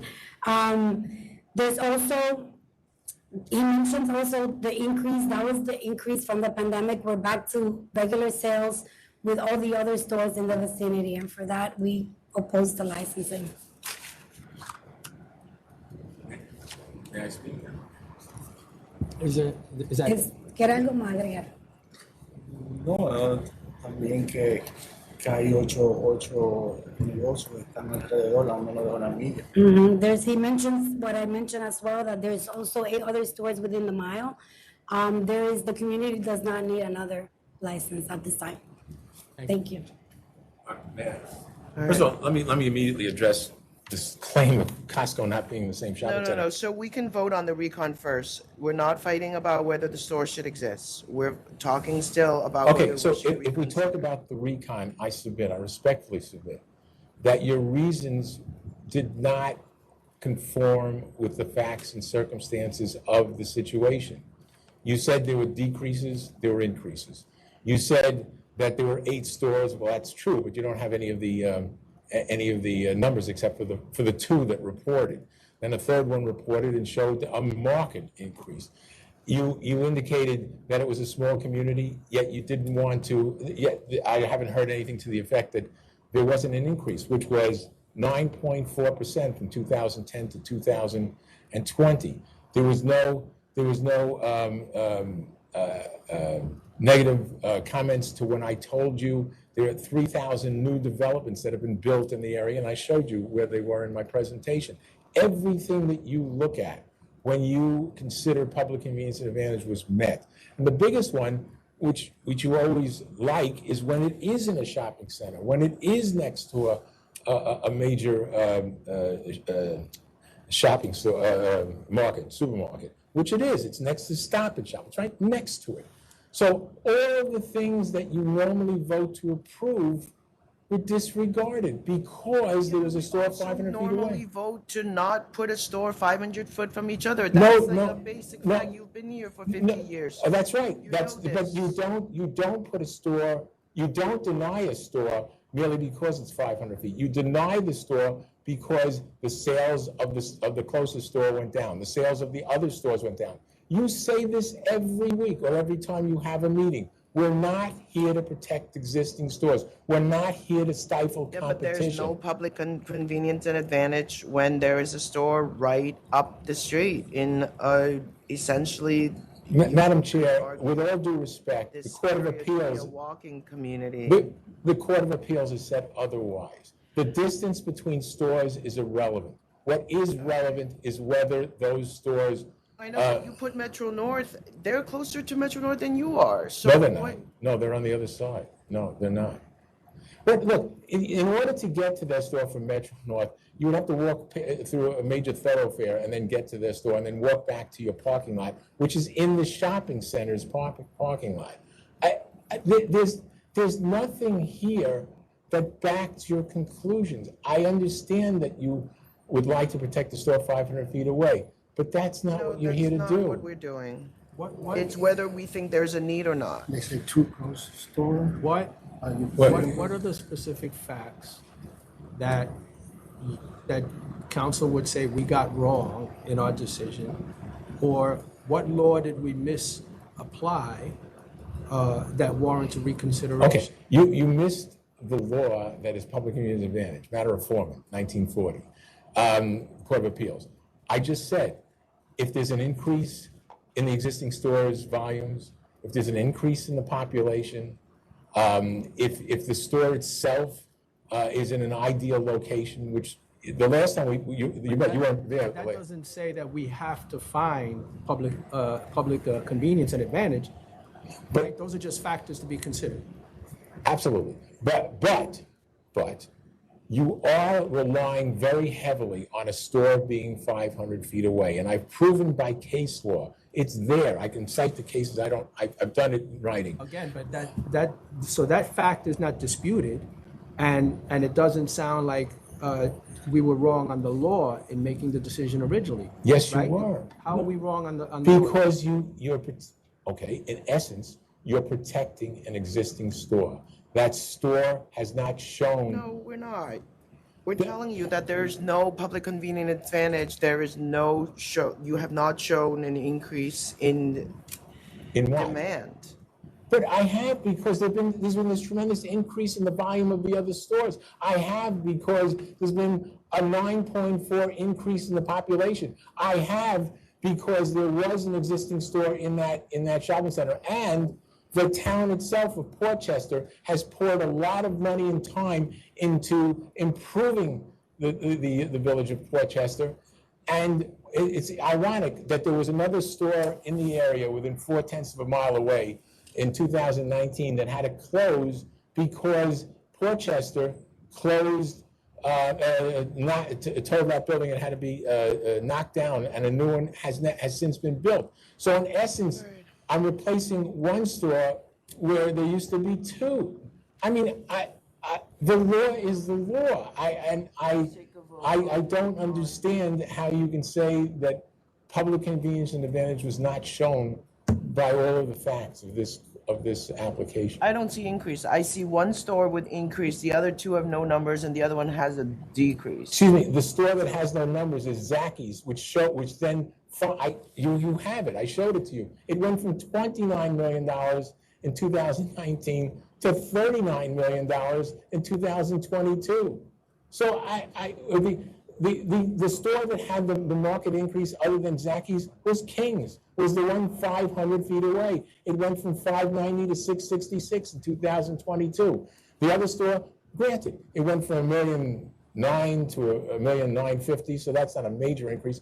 But 2 out of the 3 stores are showing major increases. The store that didn't. Location doesn't have parking, right? So What why don't we location? just vote on the recon first? Aren't you just giving us facts that Do you we've want- already been considered? Yeah, I'm do sorry, you what? want the recon or not the recon, sir?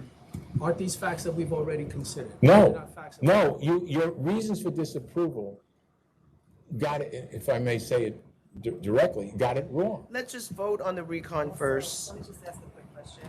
So you said it was I just want to clarify for the record, you said the recon cost was 30 days. I'm sorry, what? Request was made within. Yes, 30 days of when I received the reasons. Okay, because I understand the decision was 7/21/23. I'm sorry, what? So my understanding is the decision was 7/21/23. Request was 9/15. No, hold on, wait. Hold on.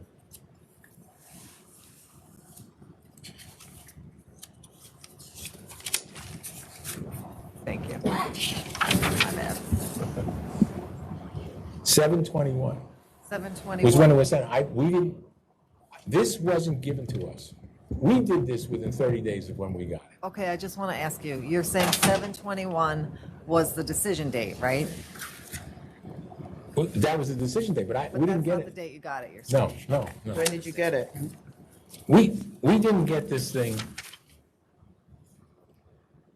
Wait, just 1 second.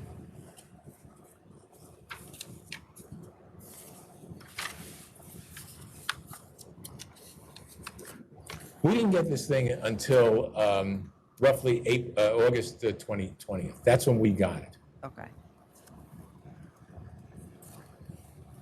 Okay, thank you.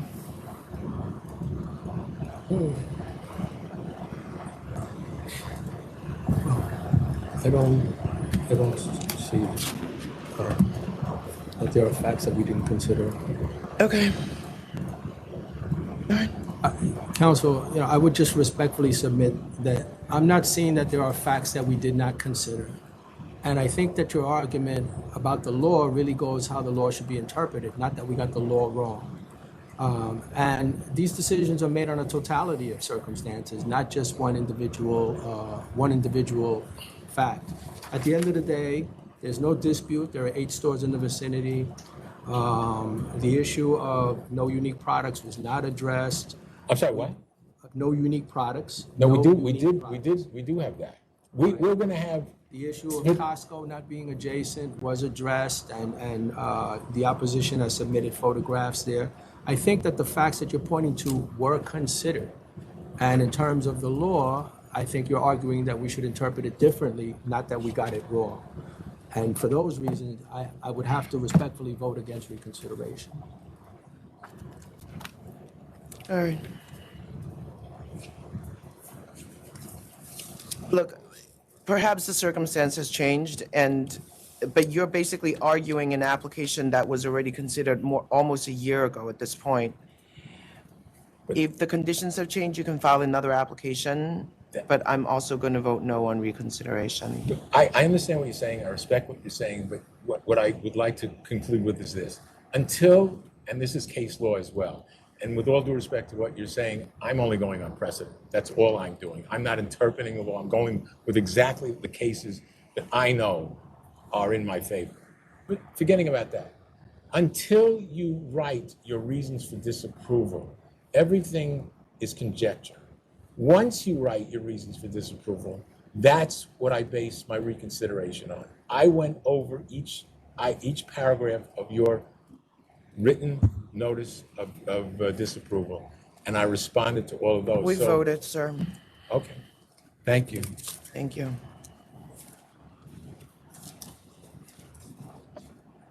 And Chair, I understand you want to take a brief recess? Yes, please. Thank you. Okay. We'll be off the record on a brief recess.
La comunidad del barrio, cuánta gente vive ahí,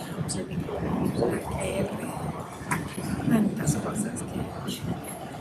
Y después, a ver si esto ya esto se paga bien el trabajo antes. Yeah, you agreed on that. Y aquí llegar. No son plenos, generalmente, por ejemplo, está la mercancía. Se necesitan unos sistemas muy sofisticados porque tendría que tener muchos records, pero así, porque son records los tienes que enviar como así como en las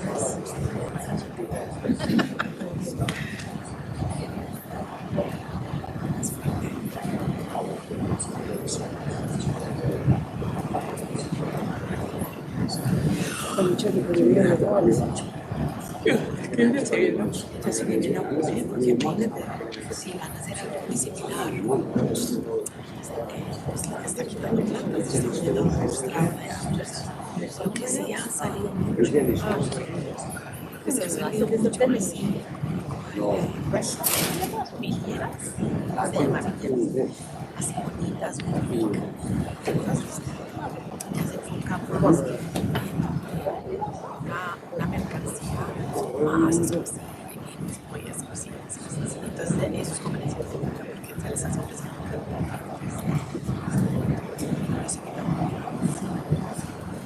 también ha pasado mucho recientemente. Sí, eso. Licores que solamente venden, digamos, el 80% es alcohol de mayo. El es de 9 del país y el otro 20 es cosmético.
Yes, I'm good.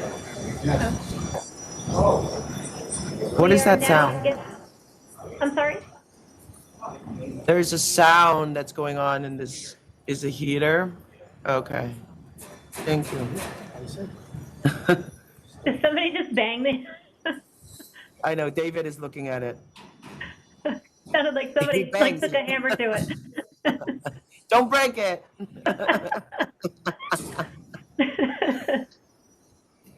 We just got this room fixed up again. Oh, I know, right? Okay, so we're going to call item 2-001. It's a request for a declaratory ruling, OMA Rooftop LLC. Good afternoon, members. Max Bookman, Pazetsky and Bookman PC, counsel for the petitioner in the declaratory ruling petition that is before the members. So the question in this declaratory ruling petition is whether vertical distance from the ground to the top of a skyscraper should be considered when determining whether an application is subject to the 500-foot law.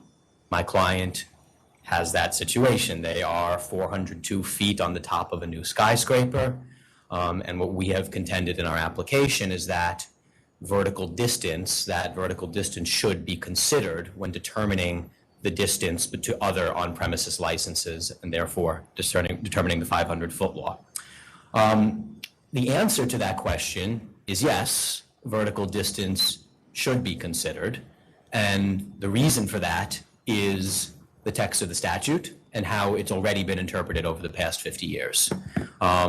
In the ABC law, there is a provision that provides a methodology for determining distance for the 200 and 500-foot laws. It's a set of instructions. And that set of instructions has been interpreted by the courts, as high up as the Appellate Division, 4th Department. This board, going back to the 1970s, in a divisional order, which is what you used to call advisories, and as recently as the declaratory ruling in 2012, over and over again this text has been interpreted to include vertical distance. Started with that court case. Now, all of those authorities that I just cited to you, the court case, the declaratory ruling, the divisional order, they all had to do with the 200-foot law. They were 200-foot law cases. But our point is that that doesn't matter, because what was being interpreted was not the 200-foot law. What was being interpreted was a methodology, a set of instructions in the statute. And it's the same language. And when I say the same language, I don't mean similar language. I don't even mean the same language in different sections of the statute. I mean it is one set of instructions that says this set of instructions applies to the 200-foot law and the 500-foot law. A helpful analogy that's worked for me in thinking about this case. If I tell you how to wash a car and I say first, apply water, second, apply soap, and third, wash it all off with a cloth. It doesn't matter if you're washing a Ford or a Chevy or a Toyota.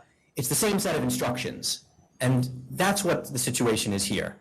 It would be anomalous to interpret this exact language one way, to include vertical distance for the 200-foot law, and then by the same token, interpret it an entirely opposite way for purposes of the 500-foot law. The last point I'll make is that not only do we have this history of interpretation on our side, but this is how your agency has already been applying this language to 500-foot law cases. We dropped a footnote in our brief, footnote 5, with a string of citations to applications that are on top of skyscrapers. It's a uniquely New York problem. We've got a lot of skyscrapers with licenses on top. And in all of those cases, it's been unquestioned that the 500-foot law doesn't apply because of the vertical distance. We supplied some emails with some former agency officials as well as some lower level licensing staff. We supplied that to counsel's office, which support our position. And so you take all of that together and it would be disruptive. I mean, although yes, there hasn't been a statement from this board on the 500-foot law aspect, since that's how your agency's been doing it anyway, it would be disruptive to us as an industry to now sort of change course. So for all of those I'm reasons, sorry, how are we changing course? We haven't, you're saying that the 500 foot, we've been taking the vertical distance into consideration? that's right, you have been. It's been pretty much well established in the licensing bureau. I have a string of my own cases. I've talked to other practitioners who have their own cases. Right, but in the 200 foot context? No, 500-foot law. I'll admit, this board has never affirmatively said that we take vertical distance into account for 500-foot law cases, but your licensing bureau has been doing that for years. Is there a licensed premise in this building? Not yet. It's new construction. My premise would be the first. So is there no pending application? There's a pending application for my premises, but there's no pending application for any other premises. Are you sure about that? Yes. Because I have record of a 500-foot hearing in the same building. We did a 500-foot hearing for this application because nobody was accepting our argument, and so a 500-foot hearing was scheduled, and we sort of under protest did the 500-foot hearing. So that may be what you're seeing. There is a 500-foot hearing for this matter. So you've already done a 500-foot hearing, but you're asking for a 500-foot carve-out.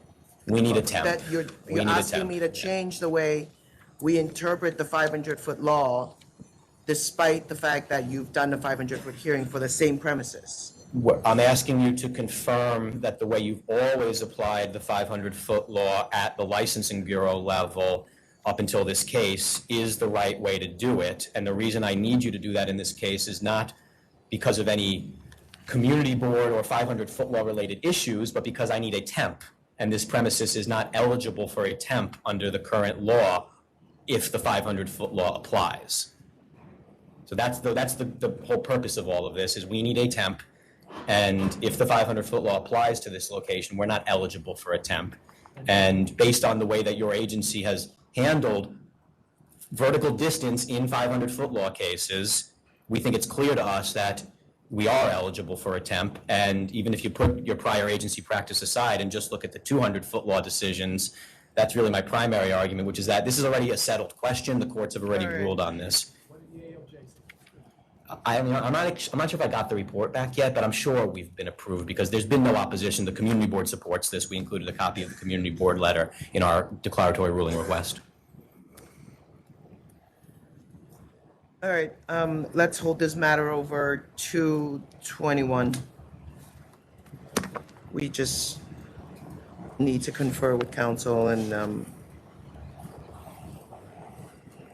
really look at what we have or have not been doing, because you're saying that we have been considering it. I'd ask you to look at footnote when you're over the next few weeks.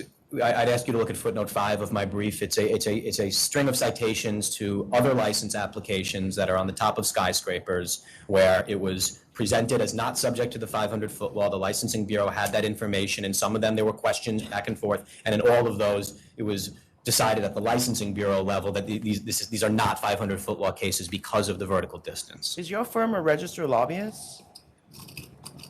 No. Okay. All right, thank you. Individuals in our firm are. I see. The firm itself is. Okay, thank you. I'm sorry, I take that back, Chair. I don't deal with the lobbying on a regular basis, but as I think back, I actually believe, yes, we are registered. Thank you. Thank you, members. So I'm coming back on 21st? February 21. Okay, thank you. Thank you.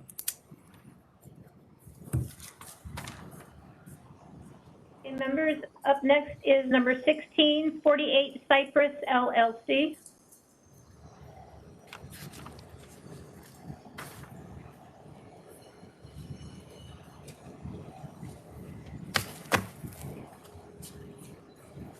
Thank you. Push this a little bit back because I'm loud enough, I think. Good morning, members. Once again, Aurelia Tavares, representative 448 Cypress LLC. It is a tavern license located at 48 Cypress Avenue in Brooklyn.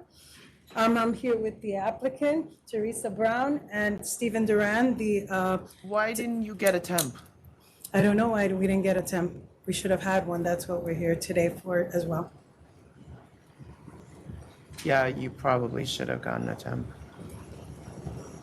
There is an agreement with the community board. We have, yes, I have the copy of the community board stipulation here for, may I? Something about day discrepancies. That was at the 500-foot hearing. We didn't mention, we had limited security guards, 500-foot. 3 of them.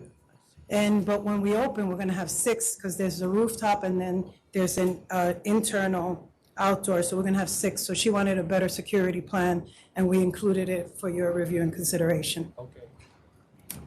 This is dated March 28th.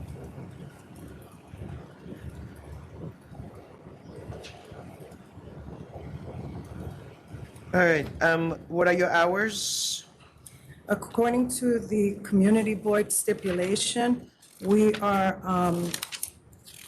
just want to make sure we reflect it correctly. Monday through Wednesday, 4 p.m. till 2 a.m. Thursday through Saturday, 4 p.m. till 3:30, and Sunday, and then all the outdoor cafe area, all the outdoor spaces have to close by 10. And there is a rooftop.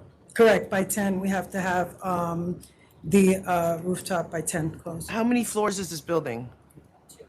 2 floors, and it's downstairs and the rooftop. There's no inside of the second floor.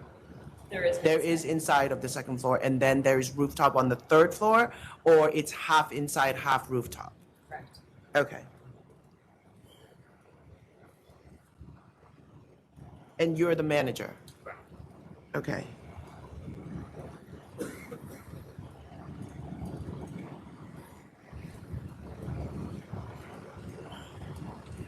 All right.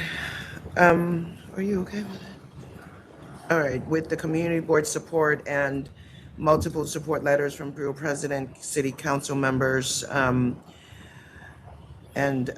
a long, not long because you're not old, but with significant work experience in the industry of reputable operators, I'm going to vote to approve. With the following conditions: recorded music, live music, DJ, jukebox, karaoke, no dancing, no promoters, no private events. That doesn't mean you can't have a party, you just can't close the whole thing as a private event, okay? 2 a.m. Monday to Wednesday, Thursday to Saturday, 3:30, Sundays at midnight. No music outside, rooftop outdoor area closes at 10 o'clock. Can you repeat the first part, Sheriff Van, please? Recorded live DJ, jukebox, karaoke, no dancing, no promoters, no private events. Recorded live DJ, jukebox, karaoke, no dancing, no promoters, no private events. Security as needed.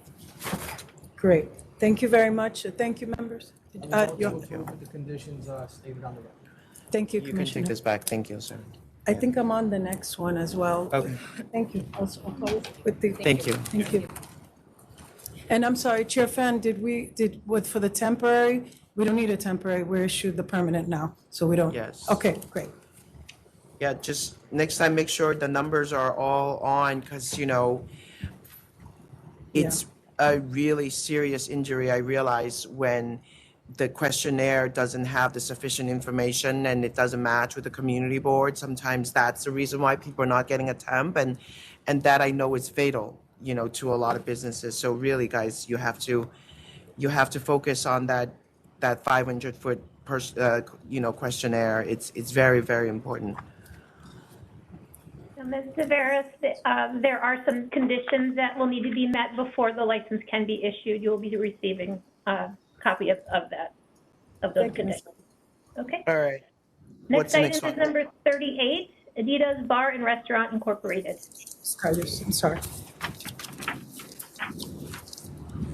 Good afternoon, Commissioner. Good afternoon, Lady Chair, and members of the board. John Feju for the licensee, Adidas Bar and Restaurant, Inc. This matter stems from an incident that occurred on July 1st, 2023. As a result, there was a disciplinary pleading that was issued. In response to that, I submitted a conditional no contest plea with a reduced penalty of $1,500 as opposed to $3,500 that was offered by counsel's office. I did not receive any response to that. I assume that that's why we are before the board at this point. So the security guard forcefully shoved a patron. Was not a patron. He never entered the establishment. He was intoxicated and tried to gain entry. Altercation ensued outside the licensed premises. Police were called. He did sustain a broken wrist. The security guard was apparently arrested, but the criminal case was dismissed. It was dismissed. There was a DAT issued at some point, and it was dismissed, yes. And I submitted that in the affidavit form from the security guard. All right, I'll accept 1,500. Thank you. Thank you.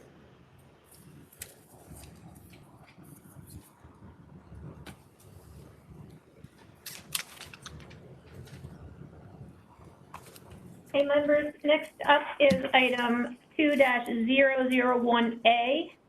This is a request from Nassau County to change the hours for off-premises sale of wine and liquor. Now, for the memo, they're requesting to amend their hours of sale to 10 p.m. I believe it's daily. Monday through Saturday daily. It's, So they're asking to have a hearing in Nassau County. okay, so Nassau County is looking to change their retail hours from 8 to 8 to 8 to 10 p.m. on Thursday. Oh, yeah. Monday I through see. Saturday. The hours are currently 8 to 8 Monday, Tuesday, Wednesday, and 8 to 10 on Thursday, Friday, Saturday. And they would like to change to the hours from 8 to 10 p.m. Monday through Saturday. I thought Sundays are allowed now.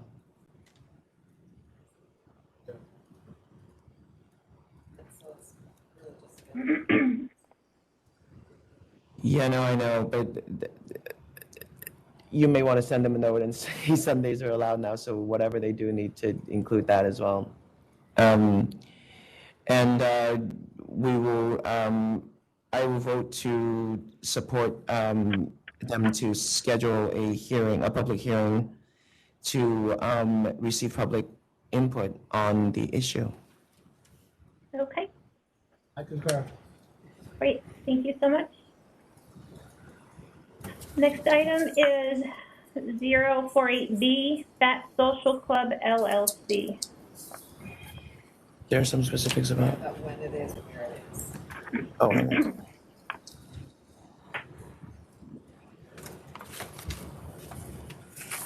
Good afternoon, Arthur Goldstein for Fat Social LLC, here with the owner. So the community board had given you 2 a.m. across the board. So we're happy to take input from the community board if you want more hours, but that's the first step. It will be an alteration, so you need to ask them first.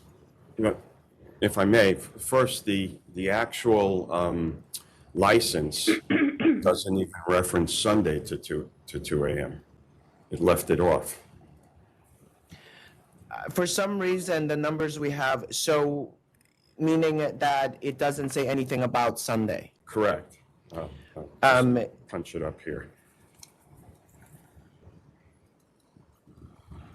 That's okay, you don't need to show it to me, I have it. No, I want it in front of me. It was just inadvertently left out, so that's the first issue. But No, it's because the community board letter left it out for some reason. Did you apply yeah, for but Sunday we initially? we applied for all 7 days, and we actually corrected it in the 500-foot questionnaire. And when we were in the last hearing, the only hearing with you, we talked about the need for after 2 a.m. because periodically they get celebrities that come in who come after 2 a.m. and their competitors have All right, well, after 2 a.m. if So you when can we get the left the community hearing, board to agree to it. but they didn't agree to us in the first place, so we didn't know Look, that was still an issue when we walked out of the hearing last, quite frankly, he was surprised when putting aside the Sunday, which we absolutely assume was inadvertent, he was basically shocked. I think that sometimes maybe I am just too nice and that maybe you misunderstood where our limits are. We are limited by what the community board votes on. Otherwise, there's no reason for them to have a process at all. There's a lot of history here, so I'm going to ask you, for some reason, their documentation is wrong, so that's why Sunday is even left out. Usually Sunday is actually shorter hours, but for lack of a better reference, right now, I don't have any information from them on Sunday. I will give you Sunday 2 a.m. if the commissioner agrees.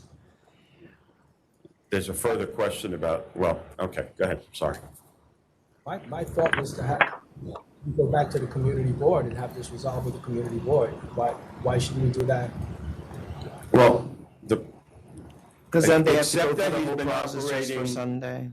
fine till 2 a.m. with 0 issues, correct? Correct.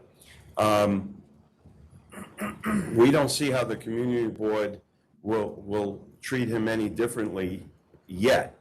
And all his competitors are functioning under different hours. So when we left here last time, we thought there would be a level playing field because he in fact mentioned, I think the word was celebrities that you used in commenting at the hearing. I don't know. You told me that this was a family cafe that was named after your son. That's why we were supporting you. And, there was a community member who was protesting who ended up actually saying that you haven't had any problems. So the application says, the application that we used to be 4 a.m.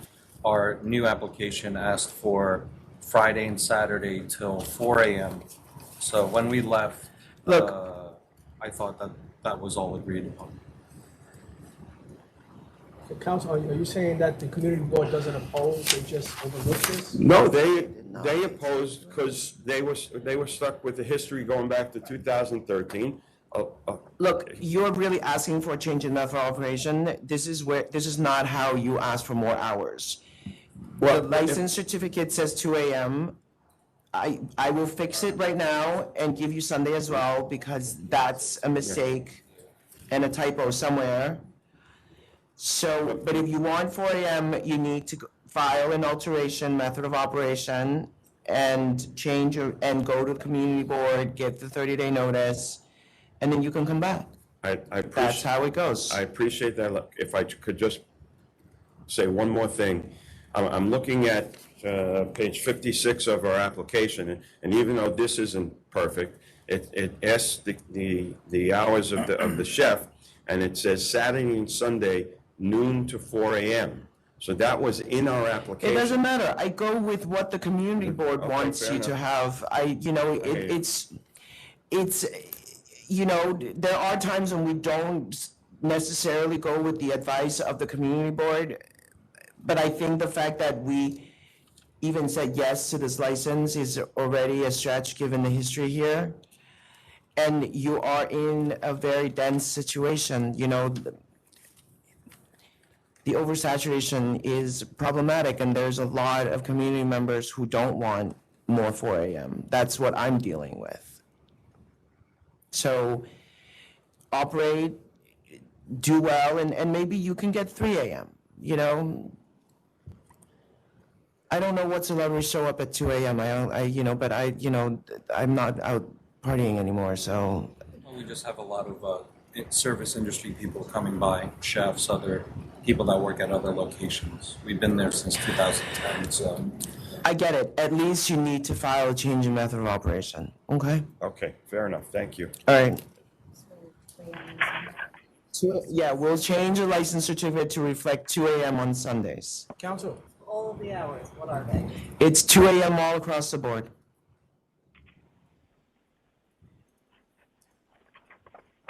Thank you. I approve 2 a.m. across the board. And I'm sorry we were not clear last time. You know, we were voting on the community board hours, yes or no to that. Okay. Okay? I hear you. Thank you. I appreciate it. And now that we're done, I also have to compliment the staff. I've been getting a lot of emails too. That makes me happy. I didn't want to Thank you. start with that to influence the. No, I appreciate you. Thank you for saying something at the end there. Thank you. Okay, members, the next item is number 14, Central Station Bar Corporation.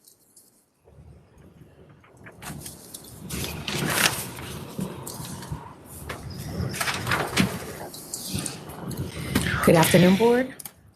My name is Sandra Olaya, here representing Mr. Segundo Salvador Tenesca.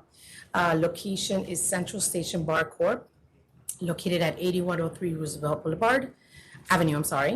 I would like to highlight some points regarding Mr. Segundo. He currently has been operating and owning a Pizza and Gyro location since 2013. His sister is his right hand at this location. This place is licensed with zero adverse history. His background is in the earlier years. He worked in the city at a location called Tonelli Cafe Bar for many years, and also a location that held a liquor license. He is a Queens resident for many years. So have you met with the community board? We have. There was 2 meetings, January 10th and February 16th, with no objections. Are you aware that they sent in a letter that recommend denial? No, ma'am. At the meeting, we had no objections. Okay, so we have a letter that recommends denial, so I'm going to ask my staff to print that out for you. And I'm going to kick this out to March 13, and you guys need to have a conversation. Interesting. Just go back. The letter essentially doesn't really say anything about him. It's about the oversaturation. So if you don't mind me, Commissioner Fang, this location now, so. You have a temp? We don't have a temp there. You don't have a temp? No, so just a little background on this location itself. This location has been closed now for 3 years. There hasn't been a license at this location. I know the landlord, Mr. Oscar Franco. He always comes to me whenever he's going to he is a landlord in many buildings there. He's 2 stores away from this location. He's been there for many years at his location, which is licensed. So this landlord is also struggling to find himself a tenant there. This location is also a. Yeah, I get it, but the community is saying they do not want, recorded DJ, jukebox, karaoke, live music, dancing. This is a legal certificate the certificate of occupancy for this location is a cabaret. I understand that they probably have and they are saying to us, don't approve this. So I want to give you the opportunity to go back and talk to them. I know it's frustrating. Yeah, and it seems like you don't know that we have this letter, which I would not want to disapprove you on that, on those terms. So why don't you take this letter, because it's not specific to him. So I think there's a way to maybe negotiate and fix what method of operation you're doing and whatever that you need to come to an agreement. I mean, it doesn't give me comfort that you're basically saying we went there and they had no objection. Twice, we never got But then I anything. got a letter that said something else, but May I ask you when need this to letter- revisit letter it. was dated? It was actually dated yesterday. Are you kidding me? That's wild. I mean, Yeah, I there was know. enough So sa- you deserve to remember- have a copy of this. I hate that you have to wait. Do you want me to put it for 221? I would rather you put it I'm for gonna put it for 221, not March. 221, and then if you need more time, because sometimes you have to meet multiple times with them or whatever committee that you end up in front of, it may take longer to go through that process. 3 weeks may not be sufficient, but I'm gonna put it for February 21, and then if you need more time, you have to let Secretary's office know. At this Okay. point, just for the record, as far as removal of this application to another location, if, I mean, he's been paying rent there for almost a year. This application was received on 2/3/23, so, I mean, we're looking at a year already. Yeah, you have to Would that be a file a new possibility? application. I mean, you can't remove an application to a different location. I mean, it's, That would be a removal once this is approved, or a Right. brand new application at the other location. Would it be possible if even if, let's say, the community board squashes all his method of operation, this is a cabaret, a legal certificate of occupancy, I have it here. Can I give that to you, just for consideration? Because it's, what else are you gonna operate in a premise that's 2 floors without a gas kitchen? And I understand that there's many, I know the area very well. I don't live there, but I do have many clients in the area, and I understand their struggles with illegal premises, but it's almost like the community board is putting him in a box based on. yeah, well, go back and have a conversation. I'm not saying that I made up my mind or anything, but Okay. if you can come back with them saying we support this under these conditions, I think it's worth a conversation. Can I do a removal afterwards? Go Because there how are and- they gonna operate? Yeah, afterwards you can remove Okay. and then change your hours in a different way, if that's what ends up happening. Get something first and then remove it. That's a way, but you're gaming the system in your own way, and I don't want to tell you that's okay, but if that's what ends up happening, that you don't find this location to be Okay. profitable, then of course we will support you to move somewhere else. But when you go back to community board, make sure that you're Wow. bringing experienced manager. Yes, You yes. got to come out with your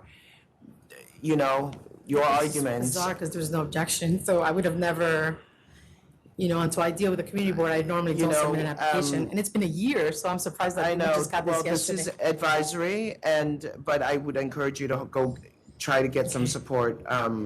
Can I get a copy of that? So I have somebody bringing it down, so Thank you. stay put and we'll get it to you, okay? Thank you, thank you. Thank you.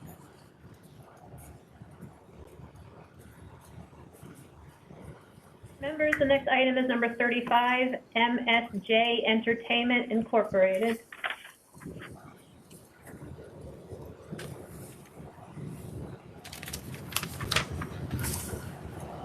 Good afternoon, members of the board. James Vlahadamas of Vlahadamas and Hillen LLP, appearing as attorney for the licensee. And I have Maria Vlahadamas, principal of licensee, attending as well.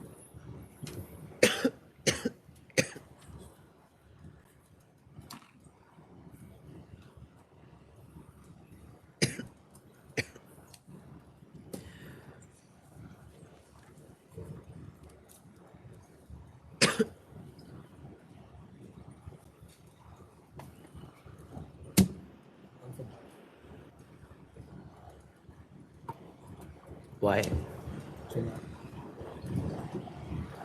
Okay. There was a default. Why? Correct. This is a request for reconsideration. So the licensee received a disciplinary pleading in the summer of 2023. Then I, as counsel for the licensee, submitted a notice of pleading and notice of appearance by email to counsel's office, Michael Amarato, on October 11, 2023 at 12:59 p.m. We had a delivery confirmation, a red receipt of that email, as at the time it was our understanding that the new email pleading system and email was not operational. So the notice of pleading and the notice of appearance was sent on October 11, 2023. We received no response. Then on November 30th, the licensee received an email, automated email from no reply at sla.ny.gov with a notice of disposition that there was a full board hearing on 11/28/23 in which the license was canceled due to a default no appearance. We thereafter determined, furthermore, on December 2nd, the licensee was, the local police department came to the licensed premises and indicated to the licensee that the Enforcement Bureau indicated that the license was canceled, they could not operate. On December 4th, 2023, I contacted myself, counsel's office, had email communications with Mr. Amarato, who then got me in touch with Mr. Larry Schwartz from counsel's office, and they reviewed the submission of the notice of pleading and the notice of appearance and indicated by email that that was in fact sent in timely. Then at that telephone conference with Mr. Schwartz, it was indicated to us that there was a certified mailing that had been sent to the licensed premises. Unfortunately, the licensed premises does not get mail. There are residential tenants that are adjacent to the licensed premises, but the licensee and the principal of the licensee had listed her personal address for all mailings. And prior to this date, all mailings, all prior renewal applications or renewal letters or any correspondence from the agency went directly to the licensee's home. So it wasn't until we talked to Larry Schwartz on December 4th that Mr. Schwartz indicated to me by telephone, he said, well, the licensee got a notice in the mail. And I said, that never occurred. And we understand that there was a signature on it, but it must be a signature from the adjacent residential tenants at the premises because it wasn't the licensee. At that point, a couple days went by, and Mr. Schwartz responded to me indicating that the licensee could continue to operate under SAPA, that the cancellation would be stayed pending an application for reconsideration. On December 7th, because of my inexperience with an application for reconsideration, I emailed both Mr. Amarato and Mr. Schwartz with respect to the procedure to file a request for reconsideration. I didn't receive a response to that email. Then on January 10th, 2024, the licensee received an automated email dated January 10th. So at 12:01 a.m. on January 10th, the licensee received an email with an attachment dated January 10th, indicating that there was another board hearing and that the license was again canceled. I immediately contacted Mr. Schwartz and Mr. Amarato, again, not understanding what the issue was or what was happening here. And I was informed that the new computer automated system, that when the counsel's office on December 6th issued the email to my office indicating that they had advised enforcement that the licensee could continue to operate and that the licenses could be placed back into the premises, there was some type of indication in the automated system that if we didn't file the application for reconsideration within a certain period of time, that it was going to come back before the board. So it's our understanding that it went back before the board at sometime in January, and then the licensee received that letter. I then followed up with Mr. Schwartz on shortly after. It was the same day. On January 10th, I followed up with Mr. Schwartz and Mr. Amarato. Mr. Schwartz immediately responded to me. And again, my understanding after conference with counsel's office, issued an email to my office indicating that the licensee could again continue to operate under SAPA, that the stay of cancellation. Are you selling food right now? Yes. What kind of food? So we have a menu, there's frozen food. There was an issue during the pandemic with the municipality. The municipality indicated that they were not allowed to sell food. We've since rectified that issue. There is no gas kitchen, but there is a kitchen.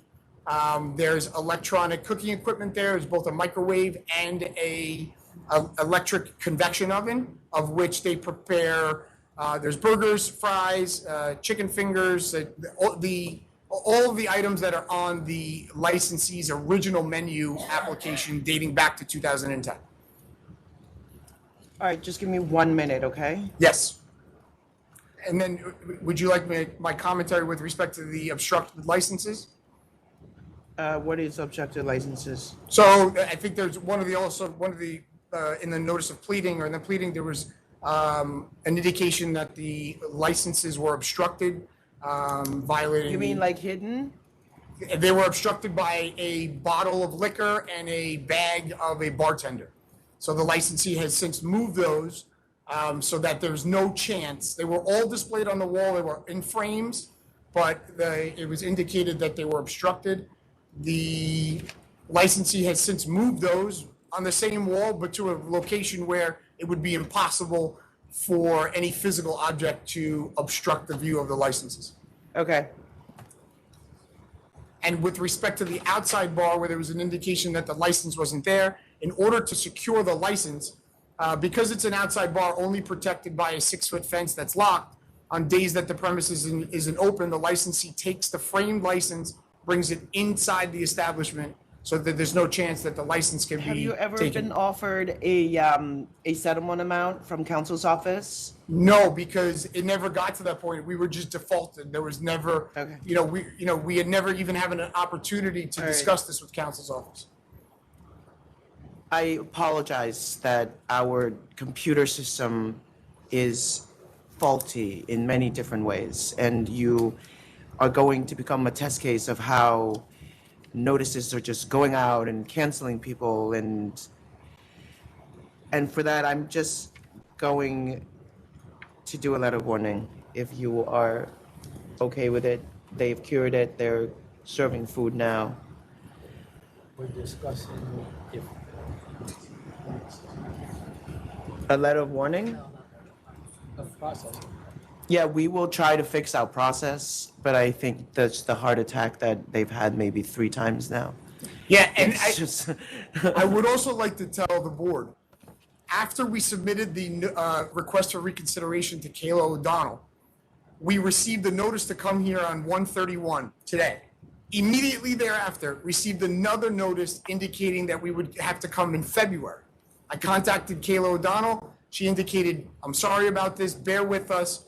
Please come on 1/31. Subsequent to that email, we received another 6 emails from the automated system, both with a 1/31 date. Look, and I'm the going to give you a 2/21 letter of warning. Would you do me a favor? Yes. Would you write all of this down and send it Absolutely. in Absolutely. to Larry, Mike Alvarado, and Shannon Kearney Sarful?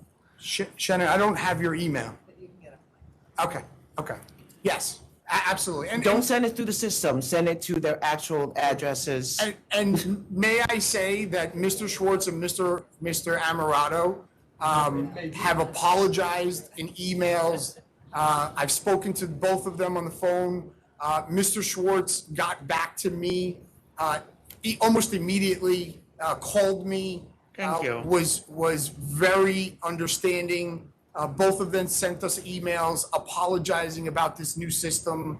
And yes, obviously, the premises was closed down that one night, which was obviously very scary. I'm sorry, we don't need this. But, Yes. luckily the second time it occurred, it was during the week. So I was able to get in touch with Mr. Schwartz, and he was able to send me that email indicating that they could continue to operate under All SAPA. right, so I'm going to put the penalty at letter of warning, and you owe us a little bit of summary of what happened here, please. I will It would be absolutely do super so. helpful for us. Okay, I will All right. absolutely do that. And I'm going to Thank sit to Mr. Schwartz, Mr. Amarato, and then I'll get your email to us. Thank you Yes, very much. Thank you. Thank you. Okay, so we've got yes to reconsideration and a letter of warning issued. I will approve the letter of warning, and you have my apologies. Thank you very much, members of the board. We appreciate this. Thank you so much. Thank you. Thank you very And again, yes for reconsideration and a letter of warning is issued. Thank you. Yes. Thank you all. Yeah, let her go. Let her go first. This one, right? The deli, number 6. Oh yeah, of course. Yeah, she can just sit in the front.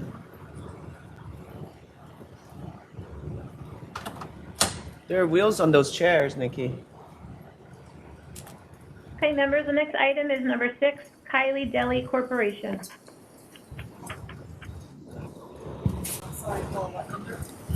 Six. Good afternoon. My name is Sam Park, representative.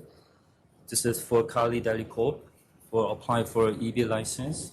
My client is Leslie, is right here, and then his son.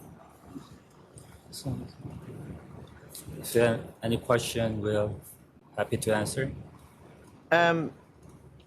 So she's buying the business from whom? She is the boyfriend, the Mr. Bonilla.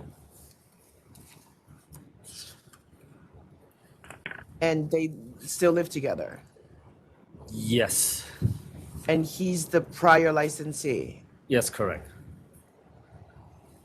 The village opposes the business license has been revoked. The previous, I don't know about that, the revocations. Information I have is that the business license was revoked on May 25th, 2022.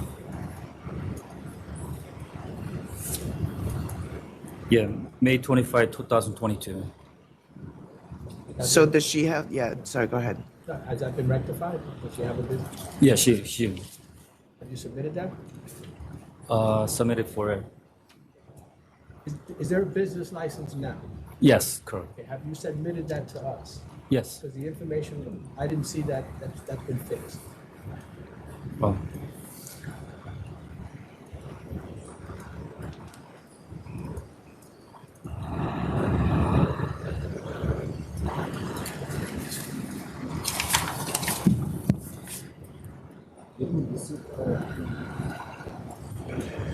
I'm looking for whether the business license, the only information I saw was that it was revoked. So it looks to me like there's no license to operate a business.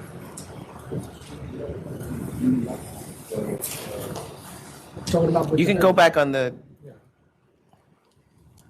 So the village does not want this business to be licensed. Because the Mr. Bonilla is now no longer anymore at this location. So Miss Leslie, she's taking over this place, and then she's operating the new corporation, and then she's working at these locations.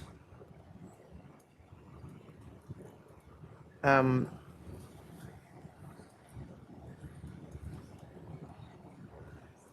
mean,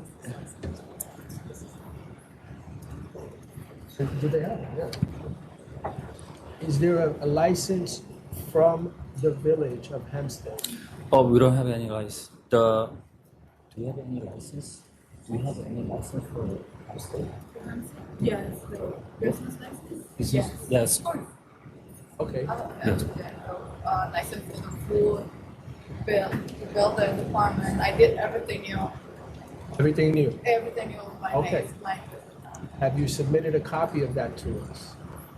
The business license? We have a copy of that.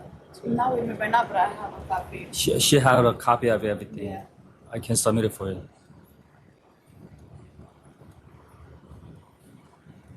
all right, well, you need to, can we make that a condition? If you don't have a license in Hampshire Village, you can't operate. You have to have the license first to operate. That's why. Yeah, but they are protesting this. Is there a recourse, is there a conversation you can have with them to get them to be on board? Because if they gave you a license, but then tell us not to give you a liquor license,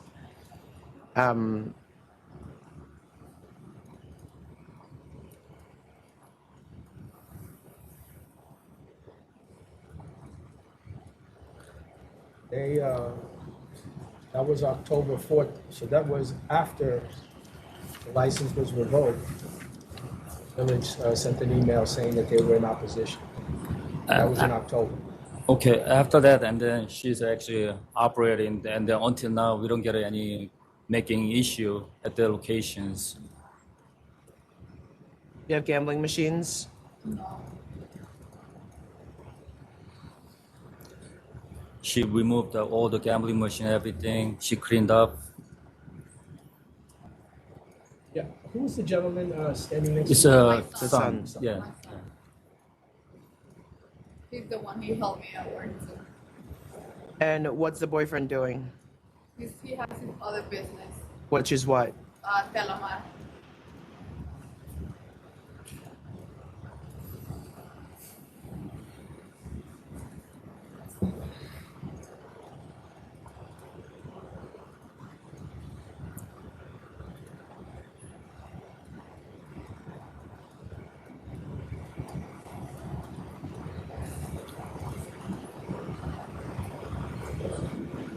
Yeah. Yeah.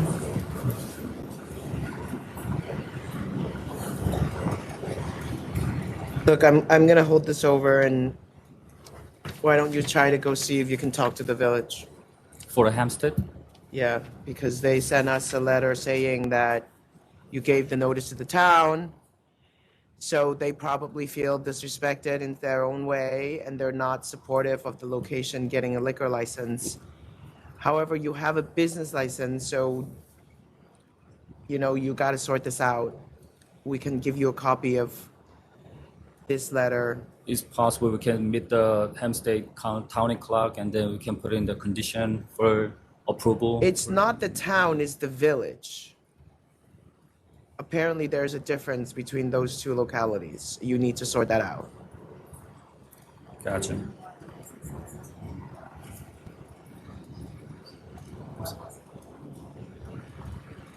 I think she put gambling at the They had location. gambling, they had misconduct with narcotics and cigarettes, unlicensed storage.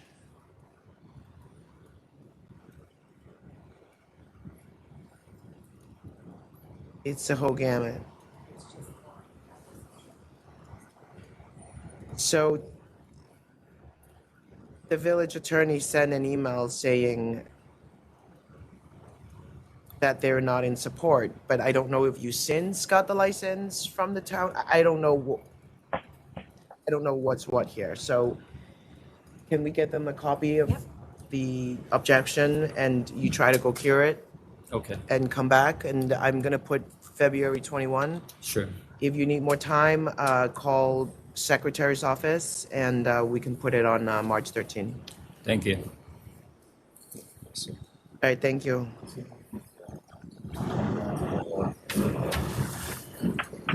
Members, the next item is number 47, BABI Restaurant Incorporated. Thank you. Right outside and I'll get it for you. 47? Yes, ma'am, 47. Okay. Sam Park, representative from the BABI restaurant. Yes. We are here Go to for, Community board? yes, and just waiting for the approval. They say they're gonna meeting the next Thursday. And Next then, Thursday, so let's hold it over no, to. I mean, we meet the January, at January 30. I don't have a letter from them. Do you? You don't receive any letter from them? No. Wait, hold on, let me see. Because I made it in the early before the football meeting. Oh, And then yes, they I see it, told me sorry. they're gonna just send a approval letter. Yes, okay, I got it, I'm sorry. Okay. I was looking at the wrong number. With the community board support, I'm gonna vote to approve, restaurant wine. It's, 11 PM Sunday to Thursday, Friday, Saturday, midnight. And, I assume you agree to all the stipulations that are on this, letter? Yes. That, basically allows you to have a regular restaurant only with recorded music. Yes, okay. Thank you. Thank you. Thanks for going through I that. also vote to approve. Thank you. Thank you. Thank you. Members, next item is number 25, Village Food Mart Incorporated. Sam Park, representative, Village Food Mart INC. Here's the owners. What's the name of the owner, please? Village Food Mart INC. No, your client, please, sir. Mushir Rahman. Thank you. Okay, you used to work for the applicant who was previously disapproved, is that correct? I'm sorry, I used. You used to work for the applicant who was previously, thank you, who was previously disapproved? At the location you work with? Yes, I was working there In what capacity? As a cashier? as a cashier, as a shift runner cashier, yes. And that gentleman is selling you this license or selling you the business for $450,000? Yes, sir. And you have a promissory note for $110,000? That's correct. Who gave you the promissory note? Well, it was between the attorney when we were closing. So the gentleman that I bought from, he gave me the promissory. Wait. Did you pay any money towards the purchase yourself? Yes, I did. And how much? 340,000. Okay. You mean 360,000? Well, minusing 110 from 450. Okay. And you paid that already? Yes, I did. All right. And so how did you get that money? I'm sorry? How did you get the 300 The 350? Well, it's family, so we all put in together. Are you related to the person who was the previous applicant? I know him through somebody. He does merchant business, so that's how I know he was selling so the previous owner prior to him passed away, so he took over the place, and then he needed help. So I know through my brother, I know him. So I went to help him. Then he couldn't put time to it, so he wanted to sell it. So I told my family, we got interested, and then we purchased it through the family. And I am the president. Right. He's not related to you. No personal relative. No.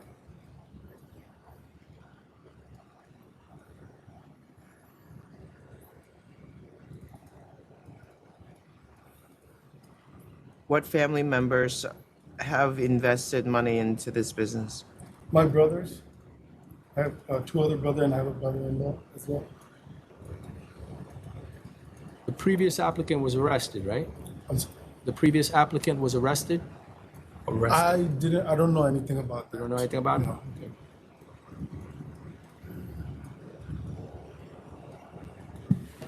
Okay.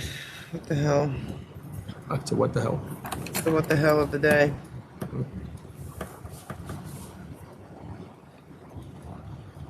You operating now? Yes, ma'am. Operating now. All right, I'm gonna vote to approve.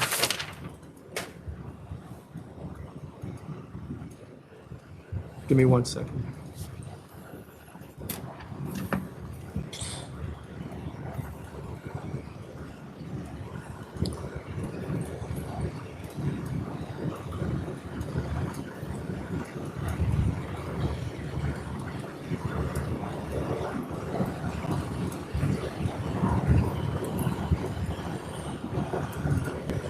Doesn't say.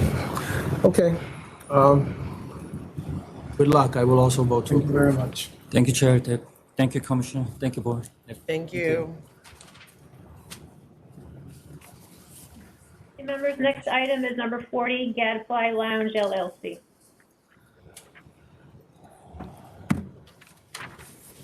What number? Sorry. Number 40. Oh.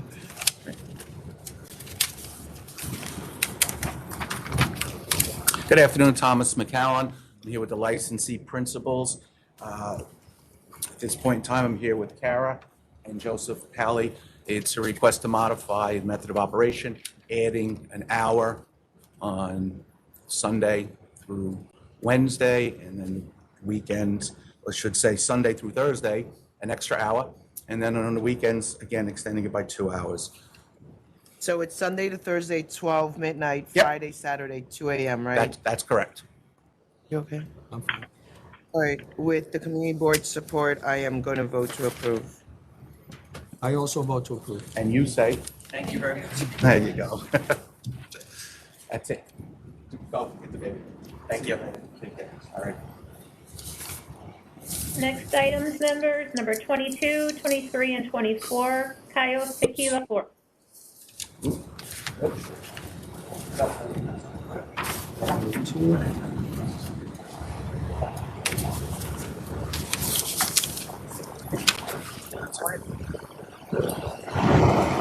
Who's up for this one? I'm not. Oh, I thought I was next. That's why. Ms. Taveras?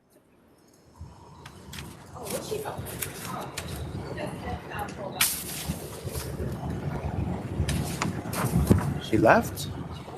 Call the next one, Paula, please. Eastside Entertainment LLC, it's number 39.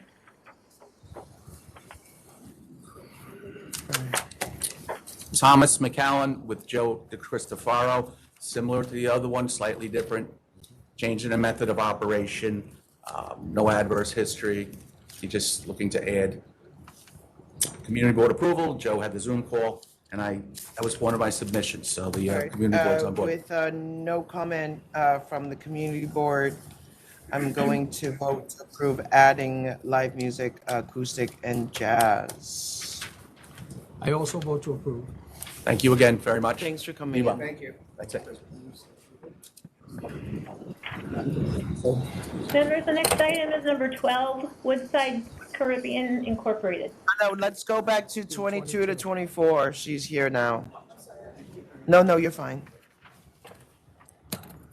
Aurelia Tavares representing CAYOS Tequila Corp. This is a disciplinary matter. The main issue, I'm asking even if counsel's office and the members of the authority would consider even a reduction. It's a continual CFO issue, and they keep changing it up. So they didn't have, I did the original CFO for this about 4 years ago when CAYOS opened. It's the CFO usually lasts for the period of time.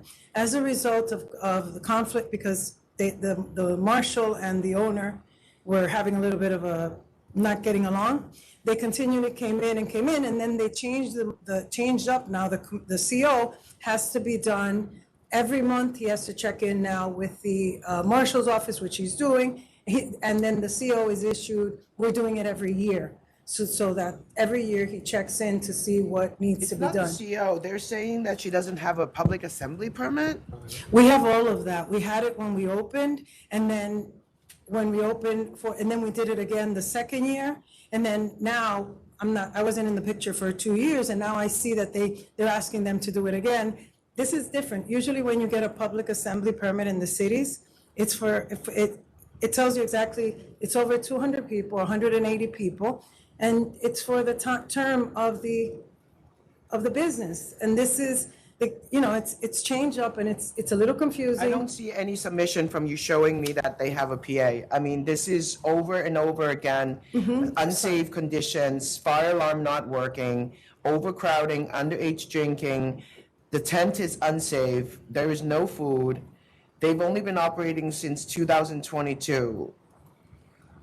And I want to say, just address the no food. The town of Southampton and the Department of Food there doesn't let us have a full kitchen. We have food in the freezer, and if people ask, we give it to them, but the town doesn't let you, the Department of Health doesn't want you to have food unless you have a kitchen, and they don't want them to have a kitchen. It's so crazy because of the town rules conflict with some of the SLA sounds rules. like they shouldn't be licensed there because you can't actually meet the condition of the law. We can have food. We do have food, and they even have food trucks outside. So what I'm going to do is, if I But may, that doesn't qualify for food, and we all know that, so. There's food inside, Chairman. We have them in the freezers, and we give them to the If you people have if a they PA ask. permit, then I suggest you submit that as part of your, I don't know when you start working with them again, but. Now. This is not a safe situation, just given what's reflected on the record. If you're saying that there is another situation, you need to write a letter, include all your evidence in there, and then I'm happy to kick this over and give you some time to submit a written controversy. How's that? Okay, great. If we could put it for March or something, because I'll have I'm doing the PA now, the new one again, and every condition, I want to show evidence of the conditions, but I need. Is this a seasonal location? It's only opens 2 days a week, and sometimes it doesn't open at all because, that's how it is in the Do they put it in Hamptons. safekeeping when they are not open at all? It's only like once, maybe every 2 or 3 months. It doesn't happen. It's one night. maybe that they don't open, but they only open 2 nights. All right, just clarify all of that. Okay. March 13, please. March 13th, thank you, everybody. Yeah, yeah, that's fine. March 13th?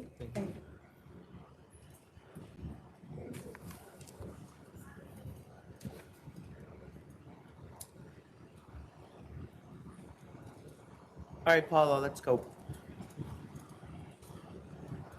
Next item is number 12, Woodside Caribbean Incorporated.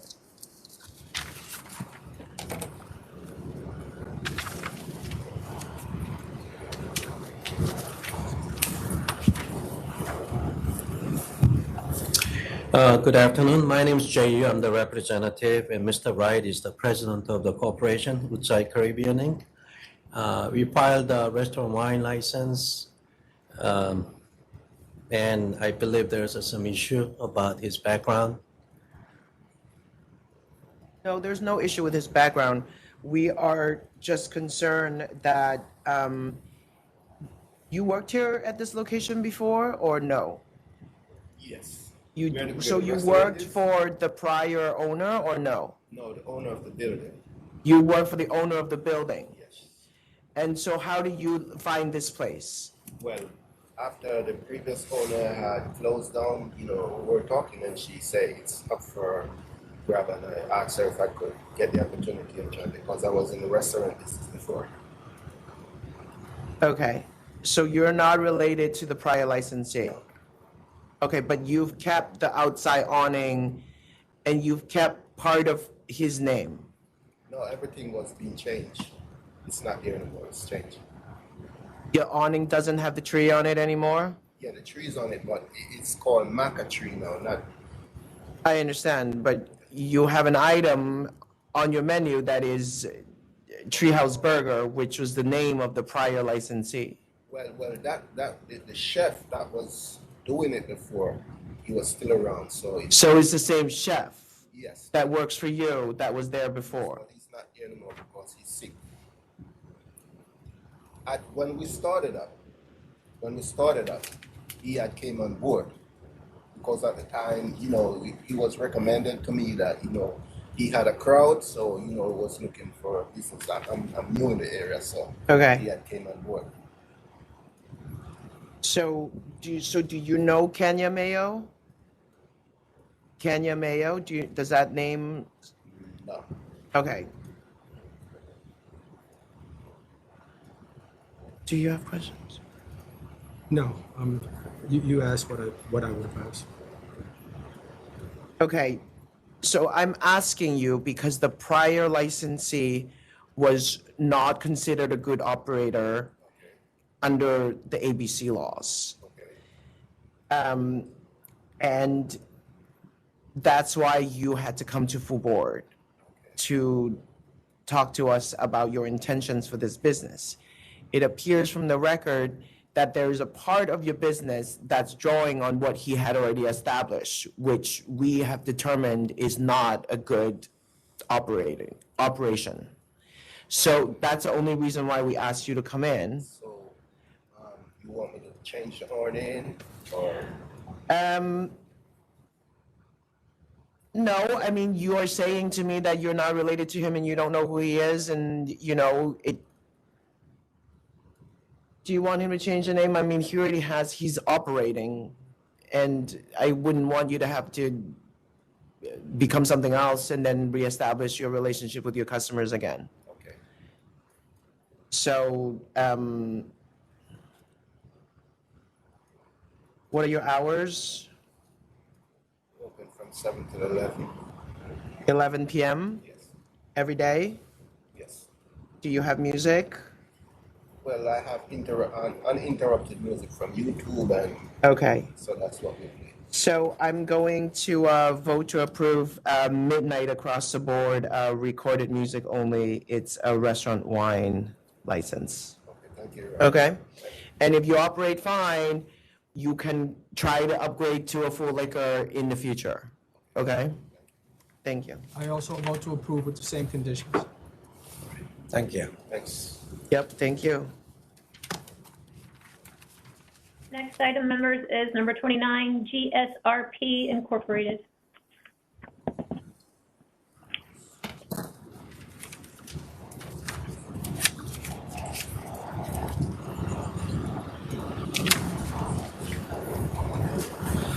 Good afternoon. My name is Neil Trivedi. I represent GSRP Inc. It's a gas station out in Rocky Point, 681 Route 25A in Rocky Point. So we basically filed a corporate change application.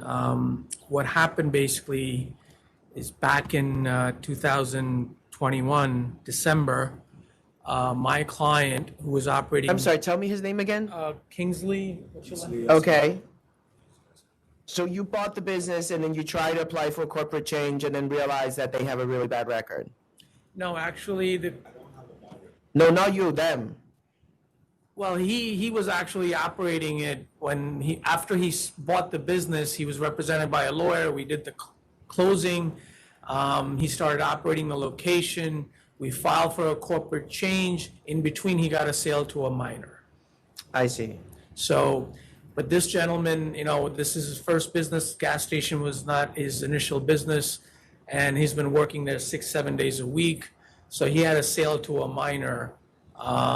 So it got disapproved. Then we refiled it again for another corporate change application, and that's why we're here today. And have you been selling in the meantime? He does have a license because He has a somehow. temp. I don't think it's a temp. I think he does have a renewal. Somehow he did get back the license. The license does not expire until He has a license. this October 2024. But we have the corporate change and it's not approved yet.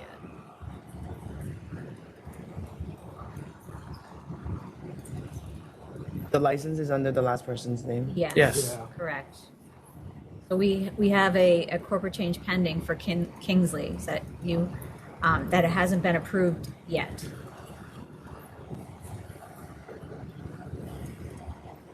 So there is an active license at the location, but that corporate change is still pending. Yep. What is it, January 19th, 2023? Sorry.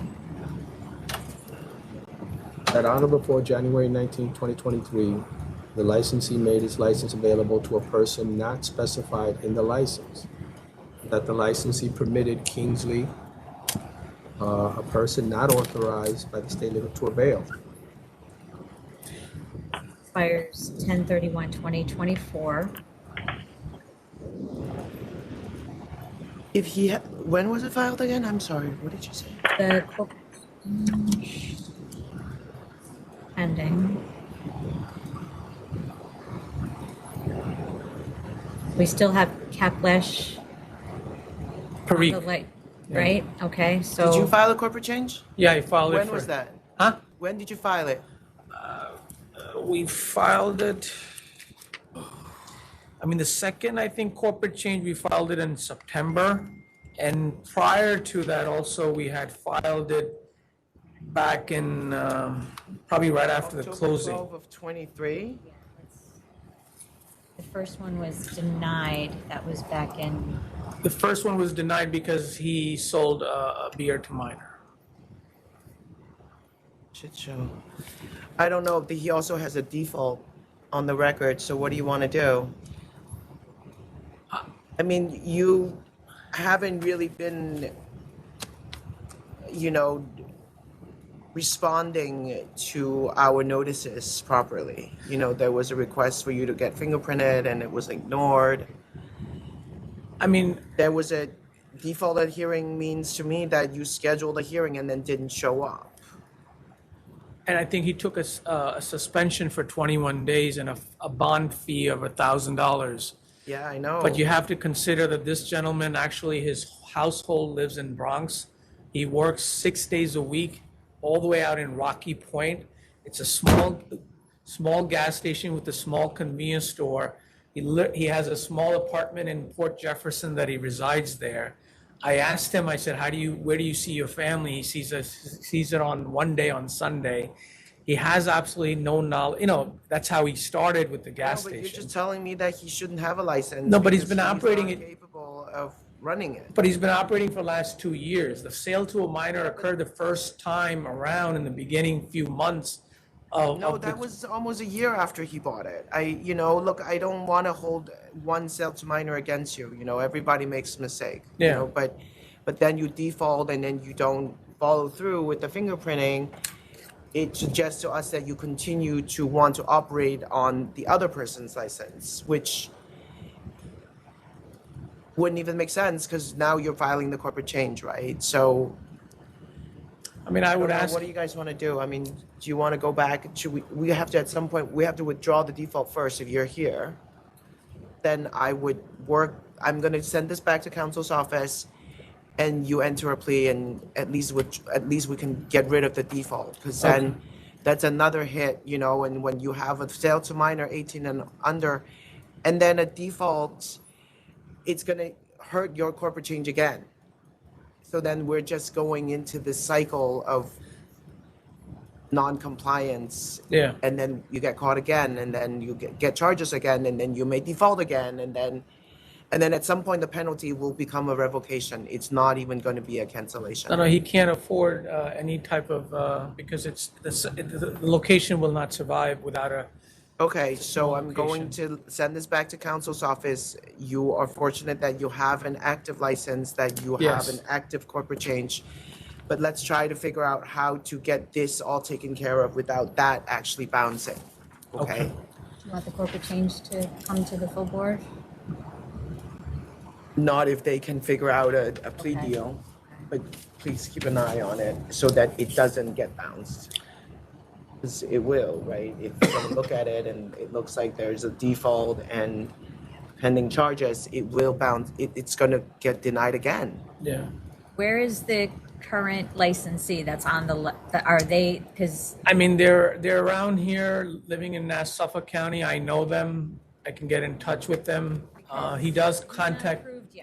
He's not approved. I understand that, but this is a problem that's going on in the retail business because lottery is not taking a transfer.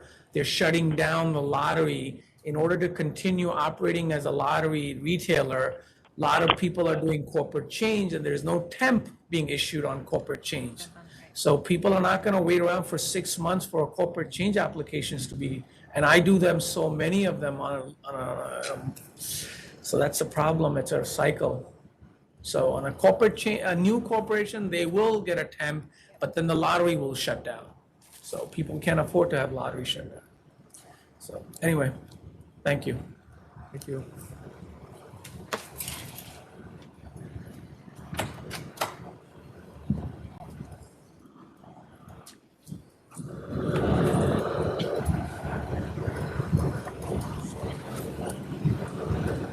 Members, just going to wait for Maureen to return.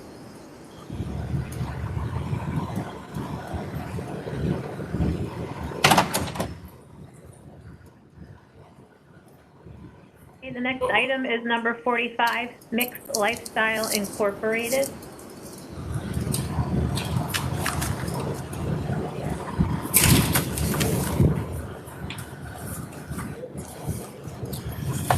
Good afternoon. Joseph Levy here on behalf of the applicant. I understand from the last meeting, which I was not present at, you requested the applicant's attendance. Unfortunately, the applicant is in China at the moment, has a sick father What that he's number dealing is with. 45. If I could offer some commentary on the matter and just refresh the board's memory. I was present with this applicant towards the end of December on another establishment's license. And we discussed at length the disciplinary issues at this particular location. We provided the members with, copies of corrective action plan, updated you on things that we've done to update the premise and ensure that we didn't have any sort of disciplinary issues in the future. My client was present with me at that meeting. It was the following meeting that this actual disciplinary matter was on for. My hope was that we had already had this conversation, exchanged documents on it, that it would sort of just be an approved offer. I understand there were questions from counsel's office about a membership program offer on the website. I've spoken to my client. I'm happy to. Do you want to write a letter? Because your letter has no information and you cannot use something that was said at a different hearing for a different license for this disciplinary. I understand what you're saying. Sure. But it just doesn't work that way. Like that record is that record. This is this. Sure. So there are some major violations here. There was a submission to that effect at the prior hearing. At the prior hearing, The last full board meeting. There was you a mean submission. you mean like on the 10th? Yes, I believe that's the correct date. Yeah, but the letter doesn't have any information. So you're saying just recycle the information from the prior meeting and give you guys a new submission? What's the prior meeting? Are you talking about now? December 19th, 20th, something like that? It was not for this Yeah, matter. I mean, I can't look at that record and pretend like it's part of this record. That's how it works. You know this. Sure. I know that it's the same person, but this is not taken care of, and we are concerned about this private members club situation. Sure, and as I mentioned, I'm happy to speak on it, or if you'd like, I can submit something, and if you'd like to lay this over to the first meeting in March, my client will be back, hopefully. All right. When is he Dealing with- coming back? Towards the end of February. He has a sick father in China. He was planning to be there for the new year, and All right, so March 13. no problem. I'll have Thank you very a much. full submission for you covering all of the above. Thank you. Members, next item is number 2, Principessa SOHO LLC. Yes. Joseph Levy here on behalf of Principessa SOHO. I appeared before you previously to request an adjournment so I can collect information as I had just been retained on the matter. So you want to kick it over again? No, I would actually. 221, yes. I have that written down. Is that okay? Or you want more? So I was going to also say thank you for the emails we've gotten to remove some things from the full board because everything's been great. This particular one was one of those instances where we received a number of invitations to random full board meetings, including this one, including 221, and I wasn't sure which one it was. I spoke to How about we secretaries. put it on 313 so that you just come once? Terrific. And actually, And we'll try to send you the right before notice. we do that, can I request that this matter had been defaulted before I got involved? Can I request that this be thrown back to counsel's office so I can work things out there before representing to this board? I've been in touch with counsel's office. I've been in touch with licensing, and this is a sticky history. And if you recall, I had indicated that I had been involved with this applicant previously, but just not for the last while. So I needed to get caught up to speed on what had been happening. I've been collecting documents. I do believe I have the paperwork to correct the record. I do believe that I'll be able to show that the violations are not quite as egregious as they seem, and that there could be a path forward here. Okay, I trust you. We will send this back to counsel's office. Thank you. And so you don't have to, I'm not going to put March 13. So go It's back to gonna be counsel's when you office. I'll get work out Yes. some sort of offer to represent. I think that'll be a tidier way to do it. Buckley is the.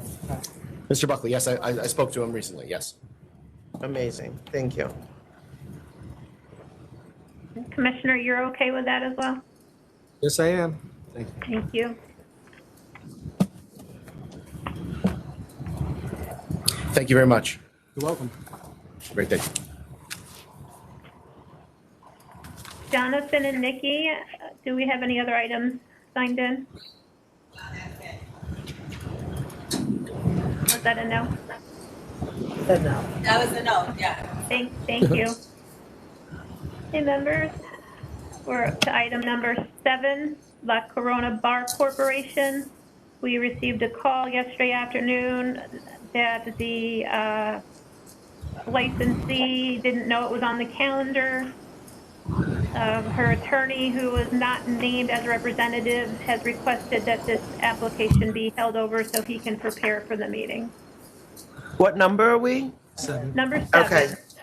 So hold over to 221. Is that good? Yep. Okay. Next item, number 8, 9, 10, and 11. This is Ned New York 25th LLC and TNNY Hotel LLC. They have requested the matter to be adjourned to February 21st. All right. Thank you.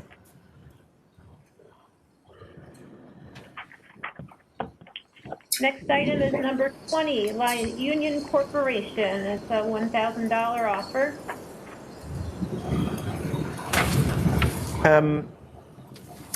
Promoting gambling. I'm going to accept 1,000, but I would like council's office to continue to look at the referral and just see what happened there. Okay. I will accept 1,000. Okay. And next item, number 27, Empire Pub LLC, the not guilty plea for prohibited hours of sale.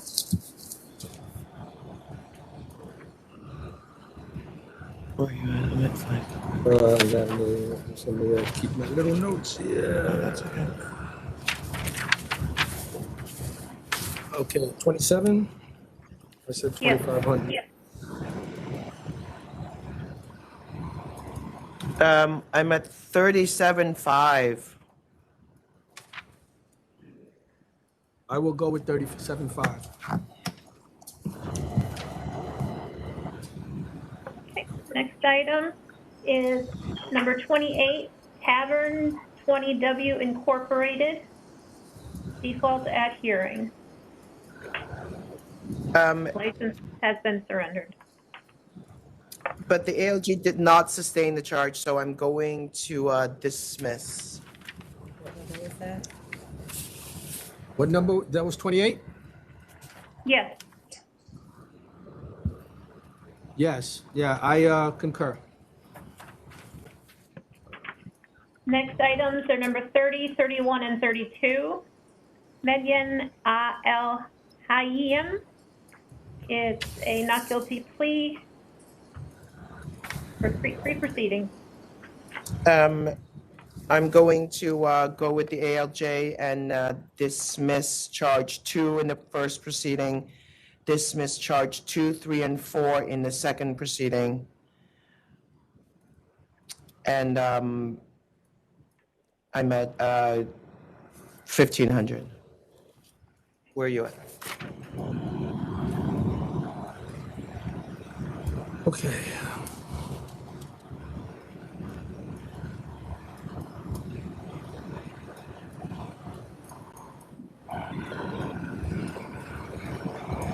Got PD responding here 441 times. That was sustained.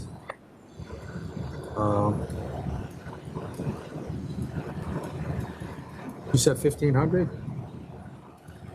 Yes. I was at C and B. Do we need to have a conversation? We have a conversation. Go off the record or? Oh, go outside. And we're going to take a break while the members conference with council.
Mr. Mayor. Want to get them? Other things that are litigating, long time, no access history. Okay. All right. And we're back on the record. All right, go ahead. Yes. I will go with $5,000 on this. Yeah, and I will concur. Okay. And that's upholding the ALJ's recommendations as well, correct? Yes, dismissing certain of those charges. Thank you. Thank you. Item number 33 is Galania Incorporated, default at hearing. I'm gonna go cancel and bond. This is 33. Yeah. Cancel and bond. Number 34, the not guilty plea, license was surrendered, the charge was not sustained.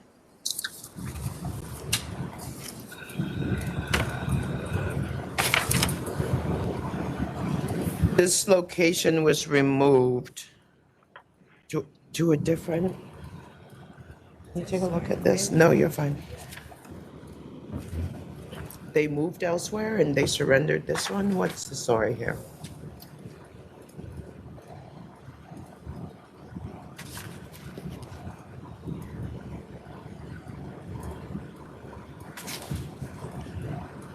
These are just charges on the old license, the one that was in effect before they moved to a new location.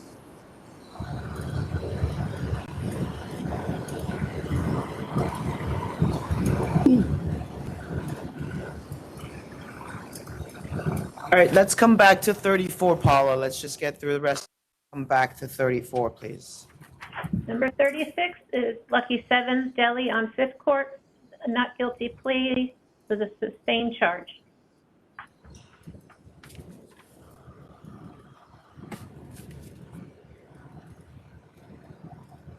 No certificate of disposition submitted.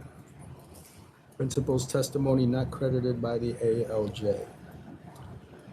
What number are you? Yeah, I know what. No, he was talking about this. The penalty. Yeah. He's charged with a misdemeanor. Yeah, so. Want to go 15? Yeah. 1,500. I recommend 15. And I will concur. Item 37, Namaste Nepal Restaurant and Bar Incorporated, a not guilty plea for not being bona fide, and the charge was sustained. But they burned down. They didn't give us our license, so we can just do letter of warning and just close it out. Yep. Letter of warning, please. And Commissioner will vote. I concur. Next item is number 41, Al Sushi Incorporated, the application for a new on-premises wine license. I think we're going to hold this over to February 21, please. They're going to go to Community Board. Number 42, Echo Bar Incorporated, application for a new on-premises liquor.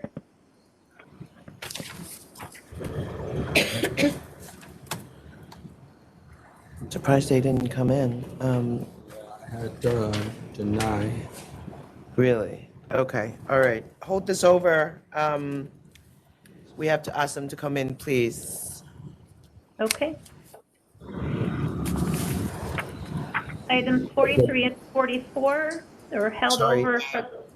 February 21 for item 42. Okay. Because I was reading your mind.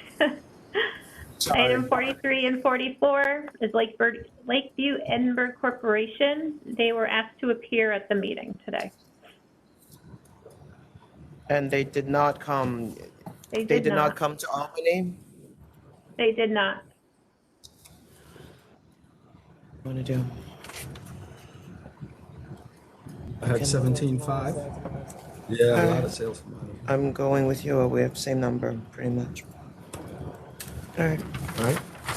$17,500. And I concur. And that leaves us with number 34. They removed. Okay, they were moved to a different location, so I'm going to dismiss this if the commissioner agrees. I concur with dismissal. Okay. And that's all I have. Chair, do you have anything further? No, I do not have anything further. And I, again, thank our licensing staff. It's delightful to hear from a lot of our practicing representatives that the backlog committee is moving along, and I am jazzed. So thank you very much to everybody. Thank you. The meeting's adjourned. Okie dokie.